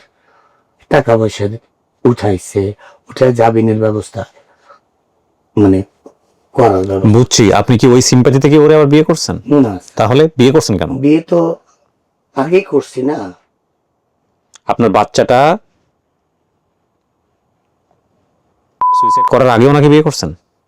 না, সুইসাইড করার পরে ওনাকে বিয়ে করছেন? সুইসাইডের পরেই তো মনে হয়। সে কবে বিয়ে করছে আপনাকে? মানে উনি আমার খুঁজতেছে ফোন দিয়ে, আমার আম্মুরে ফোন আমি দিয়ে আসছিলাম মাঝখানে। আইসা খোঁজ খবর নিছে। আপনি থামেন একটু। আপনি বলেন তো আমাকে, উনি আপনাকে দ্বিতীয় বিয়েটা কখন করেছে? আপনার প্রথম স্ত্রী, দ্বিতীয় স্ত্রীকে ডিভোর্স দিয়ে দিয়েছেন আপনি? না। এখনো আছে সে? জি। সে কি কোনো মামলা টামলা করেছে আপনার এগেইনস্টে? সেগুলো জানে? সে ঘটনা এগুলো সব জানে? আপনাদের লাইফে কি হয়েছে না হয়েছে এগুলো সে সব জানে? আপনার দ্বিতীয় স্ত্রী? না, জানি না। ওনাকে মেনটেন করেন আপনি? দ্বিতীয় স্ত্রীর সাথে আপনার সম্পর্ক আছে? না, আমার কোনো সম্পর্ক নাই ওর সাথে। কারণ ওই যে আমাকে যে টর্চার গুলো করছে বাড়িতে, আমি তো চলে আসছি, তো আমাকে আজে বাজে মেসেজ করে যে তালাকের কাগজ কোথায় পাঠাবো, এটা সেটা ঠিকানা দে। আপনি ওনাকে দ্বিতীয়বার কবে বিয়ে করছেন? কত সালে বিয়ে করছেন? মানে উনি আমারে খুঁজছে যে এটা 23 নাকি 23 সালে, 24 সালে, হ্যাঁ 26 সাল না, 24 সালে আর কি ঘটনা। এখন থেকে 2 বছর আগে বিয়ে করছেন। হ্যাঁ 22-এ ডিভোর্স দিয়ে 24-এ বিয়ে করছেন। বাচ্চা মারা গেছে কত সালে? বাচ্চা তো 23-এ মারা গেছে। বাচ্চা 23-এ মারা গেছে, মানে বাচ্চা সুইসাইড বা বাচ্চাকে মেরে ফেলা যে ঘটনার পরে 1 বছর পরে গিয়ে আপনি ওনাকে বিয়ে করছেন। বিয়ে করার প্রস্তাব কে দিছে? উনি দিছে? হ্যাঁ। কেন উনি? কেন দিছেন? আমি দিছি বলতে গেলে এটার কারণটা হচ্ছে ওই আমার ওয়াইফ শেষ করি ভাই। আপনার বাচ্চা তখন আশ্রমে, এতিমখানায়। বাচ্চা তখন এতিমখানায়। না, এখন কোথায় বাচ্চা? এখন তো এতিমখানায়। এখন এখানে তখন বাচ্চা তখন বাচ্চা ছিল দাদির কাছে। দাদির কাছে ছিল। আচ্ছা, তো বাচ্চা তো ফাইনালি এতিমখানায় চলেই গেল। আচ্ছা, তো দাদির কাছে ছিল, তো বাচ্চাকে নিয়ে আপনি তখন আলাদা থাকতে পারতেন না? না, আমি বাচ্চাকে ওকে আমি হয়েছে কি আমার মা আমার এখানে তো ঠাই পাচ্ছি না, আমি ব্যাচেলার ভাড়াও পাচ্ছি না, কোথাও আমি থাকবো। আমি পঙ্গু মানুষ, চলতে পারি না, কেউ আমাকে রুম দিচ্ছে না। এরকম একটা ইয়ের মধ্যে এখন আমি কি করব? এরকম ডিসিশন নিয়ে পরে আমি চিন্তা করলাম ঢাকা যাই। ঢাকা গিয়ে ওকে অনেক কষ্টে খুঁজে বের করছি আমি। ওকে খুঁজে বের করে আমি লালমিনহাট নিয়ে আসছি। লালমিনহাট নিয়ে এসে আমি লালমিনহাটে ওকে বিয়ে করি। বিয়ে করে ওই যে স্যার আমি যে ঢাকা চলে গেলাম না মেয়ে হত্যার বিচারে। যখন আপনাকে নিয়ে যাওয়া হলো, আপনি বিয়েটা কেন করলেন? শুধুমাত্র বাসা পাচ্ছেন না, বাসা ভাড়া নেওয়ার জন্য ওকে বিয়ে করছেন? বাসা ভাড়া নেওয়ার জন্য, এবং এই মেয়ে হত্যার বিষয়টা তো ও ভালো জানে, আমি তো জানি না। সো ওকে আপনার কাছে মনে হয়েছে যে আপনার কাছে রাখা দরকার? জি, ওকে সেভ আমি করব। যদি ও মরে যায় তাহলে তো দেখা গেছে আমি সাক্ষীও পাবো না। এরকম একটা মানে আমার মাথায় কাজ করতেছিল। কে মরে যাবে? কে মরে যাবে? কে মরে যাবে? উনি? ওকে তো গুম করে ফেলতে পারে। কে গুম করবে? ওর ভাই হয়তো বা ওকে। ভাইয়ের কথা কেন এখানে আসতেছে? এখানে আমি ওই টেনশনই করছি যে মেয়েটা তো ওই ফ্ল্যাটেই মারা গেছে। আপনি কাছাকাছি থাকার পরেও তো আপনার সংসার টিকে নাই। আপনি কাছাকাছি থাকার পরেও তো আপনার বাচ্চা সুইসাইড করলো বা মেরে ফেলা হলো। তাহলে আপনি ওকে বলতে তখন তো একসাথেই তো ছিলেন, একই ঘরের মধ্যে থাকার পরেও আপনার বাচ্চা সেভ হয় নাই। তাহলে এই ভদ্র মহিলাকে আপনি আপনার কাছে রাখা আপনি এত কিছু করবেন? ওই যে কাছে রাখার কারণ আজকে দেখতেছেন। কি দেখলাম বলেন? কিছু তো দেখলাম না। এখন দেখা গেছে যে আমি এই যে মেয়ে এসে বিয়ে করার পরে ওকে মেডিকেলে ভর্তি করাই, আমি অসুস্থ হয়ে যায়, আমি ওকে মেডিকেলে রেখে ঢাকা চলে যাই, এই যে সংবাদ সম্মেলন নিয়ে চলে আসি। আপনি আমাদের সাথে, উনি কি আমাদের সাথে যোগাযোগ করছিল? কেন আপনার মনে হলো যে আপনি এখানে এসে গল্পটা বলবেন? এটা মনে হলো আসলে এই আমার ইচ্ছা যে যদি আমার মেয়ে হত্যা হয়ে থাকে তাহলে শাস্তি পাক, যে হত্যা করবে তার শাস্তি আমি চাই স্যার। জাস্ট আমার শাস্তি হলে চলবে, আর কিছু প্রয়োজন। তো মামলা করেননি কেন আপনি এখনো? ওই না একবার না মিস হলো, আপনি এরপর ট্রাই করছেন মামলা করার জন্য? আপনার ওয়াইফকে নিয়ে চেষ্টা করছেন? আমি কিভাবে মামলা করব? কেন? আপনার ওয়াইফ কেন করে নাই? আপনি তো চলতে ফিরতে পারছেন না, আপনার ওয়াইফকে তো করেন। না, এই যে স্যার আসতেছে কথা। হ্যাঁ, তো আমি যখন এই যে ওকে রেখে আমি ঢাকা চলে আসলাম না, এখন 7 মাস তো আর ও হাসপাতালে থাকবে কিভাবে? শোনেন ভাই, 2023 আপনার সন্তানের সাথে ঘটনাটা ঘটছে, এখন 2026 সালের 6 মাসে চলে গেছে। 3.5 বছর আপনি এক্সকিউজ দিতে পারেন না যে মামলা করতে পারলাম না এই কারণে এই সমস্যা। আপনার ওয়াইফকে পাইলেন তো আপনি 24-এ ফিরে, 2 বছর আগে তো পাইছেন। তখনই তো মামলা করতে আসছে। হ্যাঁ, তো 2 বছরে আপনি একবারও মামলা করতে পারলেন না কোর্টে গিয়ে? আসছে মামলা নেয়নি আর কি না, তখন। কে মামলা নিবে না? আমি বলি শেষ কথা তো। হ্যাঁ বলেন বলেন, শেষ হয়ে যাবে। হ্যাঁ বলেন। আমি যখন 24-এ আসলাম মামলা করার জন্য, আমি সংবাদ সম্মেলনও করলাম, মামলাও করতে গেছি কোর্টে, আমি সইটা দিতে পারিনি, আমি জেলখানার ভিতরে ঢুকে গেলাম। আমাকে জেলে ঢুকছেন কত সালে? জেলে ঢুকাইছে আমাকে ওই যে 2024-এর ডিসেম্বরে। 7 মাস পরে বেরোছেন? 7 মাস পরে। তারপর আর 1-1.5 বছর সময় ছিল, এখন তো 2 বছর চলে গেছে। 7 মাস পরে বের হয়ে আমার অবস্থা তো আরো খারাপ। তো যান আপনি এখন মামলা করেন। এখন আমি মামলা করেন? এখন করবো, আমি এই কারণে তো এখানে আসা। এই কারণে এখানে এসে লাভ নেই, মামলা করতে হলে আপনাকে কোর্টে যেতে হয়। কোর্টে গিয়ে মামলা। আপনি এখানে কেন গল্পটা বললেন, জাস্ট এটা বলেন। জাস্ট গল্পটা বলার কারণ হচ্ছে যে আমার মেয়ের বিচার আমি চাই। যে মেরে ফেলছে, যদি আমার মেয়ে পোস্টমর্টম রিপোর্টে যদি আমার মেয়ে দেখা গেছে মেরে ফেলা হয়, আর রিপোর্ট তো পোস্টমর্টম রিপোর্ট তো অবশ্যই সলিড আসবে হয়তোবা, এটাও জানি না, আল্লাহ মাহবুতি ভালো জানে। তো আমার কথা হচ্ছে আমার মেয়ের মৃত্যুর শাস্তি, যে আমার মেয়েকে মেরেছে আমি শাস্তি চাই শুধু, আমার আর কিছু চাই। যদি আপনার বর্তমান স্ত্রী দায়ী হয় এটার পেছনে, শাস্তি পাবেও আল্লাহ পাক। যদি আমি আমার মেয়েকে হত্যা করে থাকি, আমি শাস্তি আমি নিতে পাবো না? অবশ্যই তো আমাকে শাস্তি পেতে হবে। কি করেন আপনি এখন পেশায়? স্যার কিছু করেন আপনি? করতে পারেন? করি স্যার। কি করেন? তো বিষয় হচ্ছে স্যার, কি করেন জাস্ট পেশাটা বলেন। আমি আসলে পেশায় কিছু করতে পারি না, 5 ওয়াক্ত নামাজ পড়ি মসজিদে গিয়ে। চলে কিভাবে সংসার? আর ও চাকরি করতেছে। ওর পয়সা দিয়ে আপনাকে চালায়? না, ও চাকরি করতেছে, আমি একটা কাঁচামালের দোকান দিছি স্যার, কাঁচামালের দোকান দিছি। তো ও শেষ করে নিত জেলখানা থেকে বের হওয়ার পরে। তো ও যখন আসছে তখন স্যার নিরুপায়, আমি কোথায় যাব? আমি হাঁটতেও পারি না, চলতেও পারি না, এমন একটা অবস্থা জেলখানা থেকে বের হয়ে। মানে এই যে এখন যে অবস্থা দেখতেছেন এর চেয়ে তো ভয়ানক। কথা বলার আমার শক্তি ছিল। এই আপনার এত ডিটেল আমি আর যাবো না। এই যেই লোকের বিরুদ্ধে আপনাদের অভিযোগ, উনি পেশায় কি করেন? প্রথমে বলছিলেন যে একটা দোকানের মালিক, এখন কি করেন, কোথায় আছেন? ও এখন কি করে আমি জানি না। ওই যে এই পরবর্তীতে আমি শুনেছি হচ্ছে পলল কর্মশনের 4 তলায় ওই যে আবার সাবা ফ্যাশন গ্যালারি দিছে, নবীন প্লাজার দোকান ছেড়ে দিছে, ছেড়ে দিয়ে ওইখান থেকে চলে আসছে। আপনার হাজবেন্ড যা বলছে আগাগোড়া সব সত্যি বলছে? শোনেন, কোর্টের বারান্দায় কিন্তু অনেক কিছু চেঞ্জ হয়ে যায়, সাক্ষী সাবুত অনেক কিছুর ভিত্তিতে। আর আপনি যা করলেন আমার সামনে ভিডিওতে, যা বলে গেলেন, এগুলো কিন্তু কোনো কিছু চেঞ্জ হবে না, সারা জীবন থেকে যাবে এরকম। এই যে মাথা নাড়তেছেন, অনেক কিছু বললেন না, অনেক কিছু যুক্তির অ্যান্সার দিতে পারলেন না, সবই মানুষ দেখবে। উনি যা বলছে সব কি সত্য বলছে? আপনাকে আমি লাস্ট কোশ্চেন করতেছি, কারণ এটা আপনার জীবন হেল করে দিবে কিন্তু, কারণ আপনি কোনো কিছু এখান থেকে ফিরাইতে পারবেন না, সবই থাকবে ভিডিওতে। শোনো একটা কথা বলি, বাচ্চা তোমারও গেছে আমারও গেছে, আমি বাচ্চা ছোটাছুটি পড়ে যেতে পারি, তো সরে যাও। হ্যাঁ, তুমি আমাকে জিতে যাও, আমি বললাম তো সামনে, চিটারের কথা এখানে ওখানে তুমি জিতো, আমি বললাম তো যদি চিটারের কথা দাও, আসবে কেন? চুপ বলতে দেন ওনাকে, কারণ এটা একটা সবাই মিনিট, দেখবে। চুপ। ও এখানে স্যার, ও এখানে জিতুক বা হারুক ওইটা আমার প্রশ্ন না, যদি আমি আসামি হই আমার শাস্তি হবে,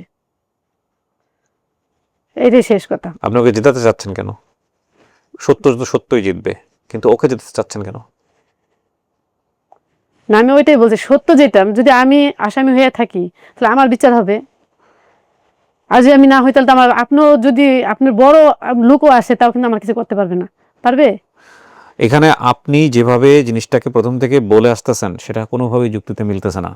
আগাগোড়া মনে হইতেছে শুরু থেকে শেষ পর্যন্ত আপনি অপরাধী, শুরু থেকে শেষ পর্যন্ত কোনো যুক্তিতেই এটা আমি মিলাইতে পারতেছি না। এখন ওনার যা বলে গেছে এখানে, সেটা যদি সমস্ত কিছু সত্য হয়ে থাকে তাহলে এক বাক্যে আপনি অপরাধী। এখন উনি যা বলছে সেটা কি সত্য বলছে? আপনি আমাকে এটা বলেন। হ্যাঁ, যা বলছে সত্য কথা বলছে। তাহলে আপনি অপরাধী। হ্যাঁ। কোনো মা এটা করে?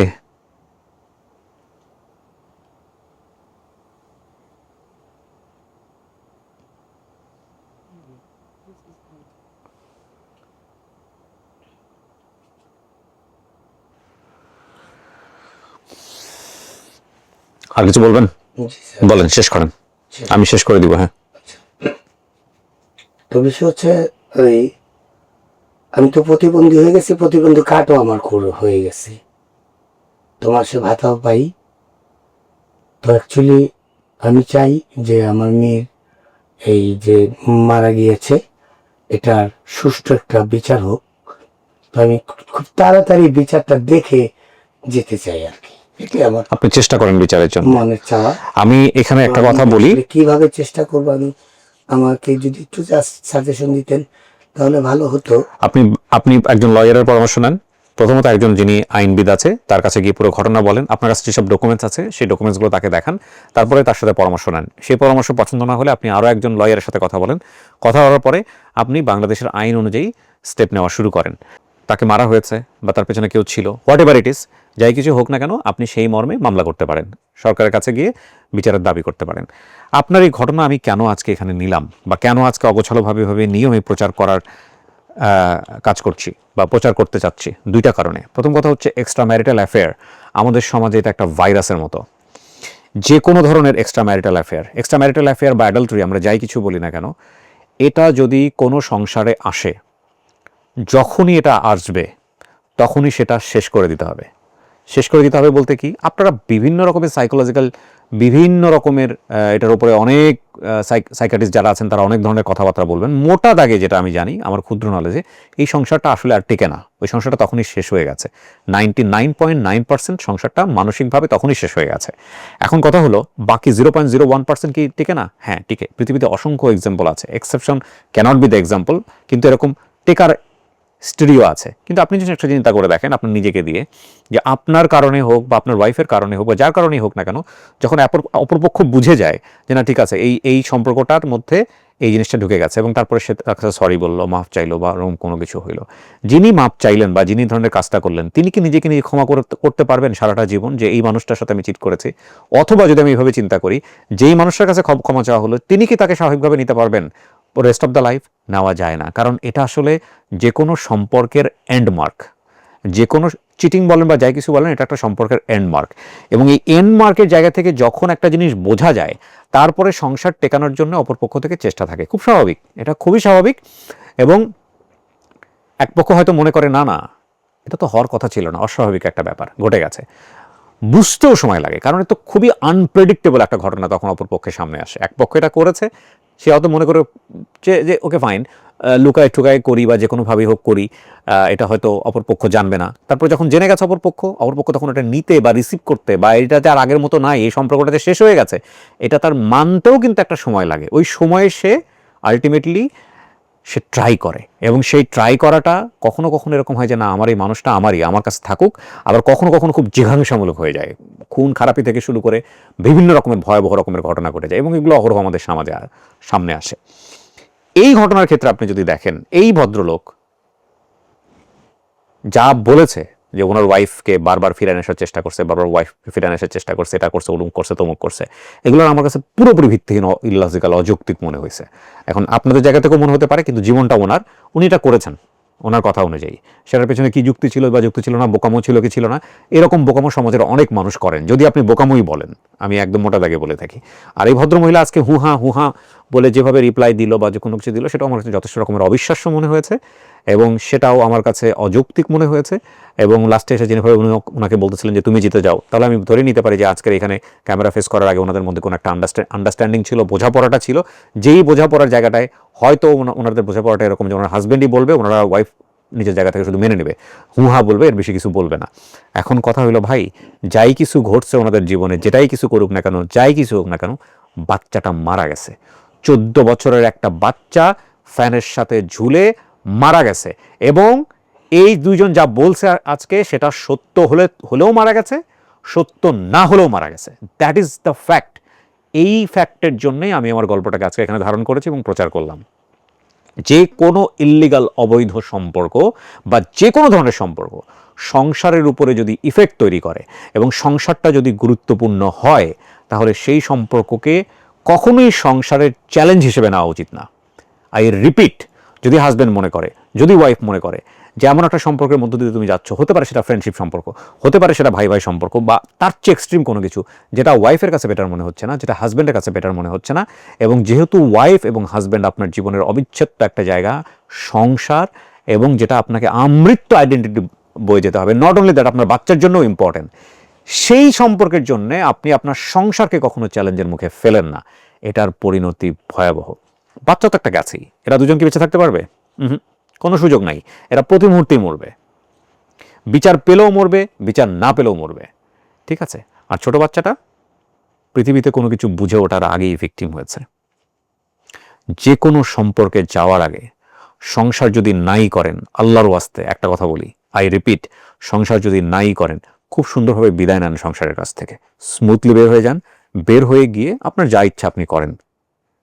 আর যদি বাচ্চা কাচ্চার কথা চিন্তা করেন, সংসারের কথা চিন্তা করেন, তাহলে যে কোনো আনহ্যাপিনেস থেকে হোক বা যে কোনো ফলিং থেকে হোক না কেন, এই ধরনের সম্পর্কে যাওয়ার আগে অন্তত 100 বার চিন্তা করবেন যে আমি আমার সংসারের মুখোমুখি কোনো কিছু দাঁড় করাচ্ছি কিনা, যেটা আদতেও আমার জীবনে ইম্পর্টেন্ট না। আপনাকে একটা প্রশ্ন করে আমি আজকের এই গল্পটা শেষ করব। যে হাজব্যান্ড আপনাকে বুঝাইছে, তার কথা না বুঝে শেষ পর্যন্ত লালমনিরহাট চলে গেল, ডিভোর্স দিয়ে দিল আপনাকে, প্রথম ডিভোর্সের কথা আমি বলতেছি। যেই হাজব্যান্ড আপনাকে বুঝাইলো, আপনি তার বুঝ না মানার কারণে ডিভোর্স হয়ে গেল, সেই লোকটাকেই আপনি প্রাধান্য দিলেন হাজব্যান্ডের চাইতে অনেক বেশি, তাই তো? ওই সময়টাতে আপনার হাজব্যান্ডের কথা তো এটাই তো ছিল, এটা তো রাইটই বলেছেন আপনি। তাহলে এত কিছু ঘটার পরে এখন এই হাজব্যান্ডকে কেন প্রাধান্য দিচ্ছেন? কেন আবার তাকে দ্বিতীয়বার বিয়ে করলেন? দাঁড়ান, আপনার কাছে ওনার কাছে শুনবো। প্রথম দিকেই যখন আপনাকে সরাই নিতে চাইছে এই জায়গার সম্পর্কটা থেকে, তখন যদি আপনি রাজি হয়ে যাইতেন, তাহলে তো আজকে বাচ্চাটা হারাইতে হতো না। তো এই বাচ্চাটা হারানোর পরে, সংসারটার 12টা বাজার পরে, ওনার লাইফে দ্বিতীয় একজন আসার পরে, এবং তারপরে আপনার বাচ্চাটা এখন আছে হয়তো কোনো এক এতিমখানায়, এত কিছুর পরে কেন আবার ওনার কাছে ফিরে গেলেন? আপনি কেন গেলেন, যা সেটা বলেন। ও এসে দাঁড়াইছে, ও তো তখনও দাঁড়াইছিল আপনার জন্য, তখনও তো আপনাকে বুঝাইছে যে যাওয়া যাবে না এই লোকের কাছে, তখন কেন বুঝেন নাই?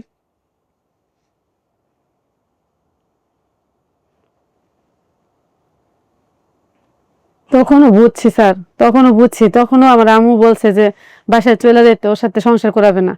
তারপর আবার আমি যখন আবার ওর সাথে আলাদা হয়ে গেছি, তখনও সংসার করাবে না।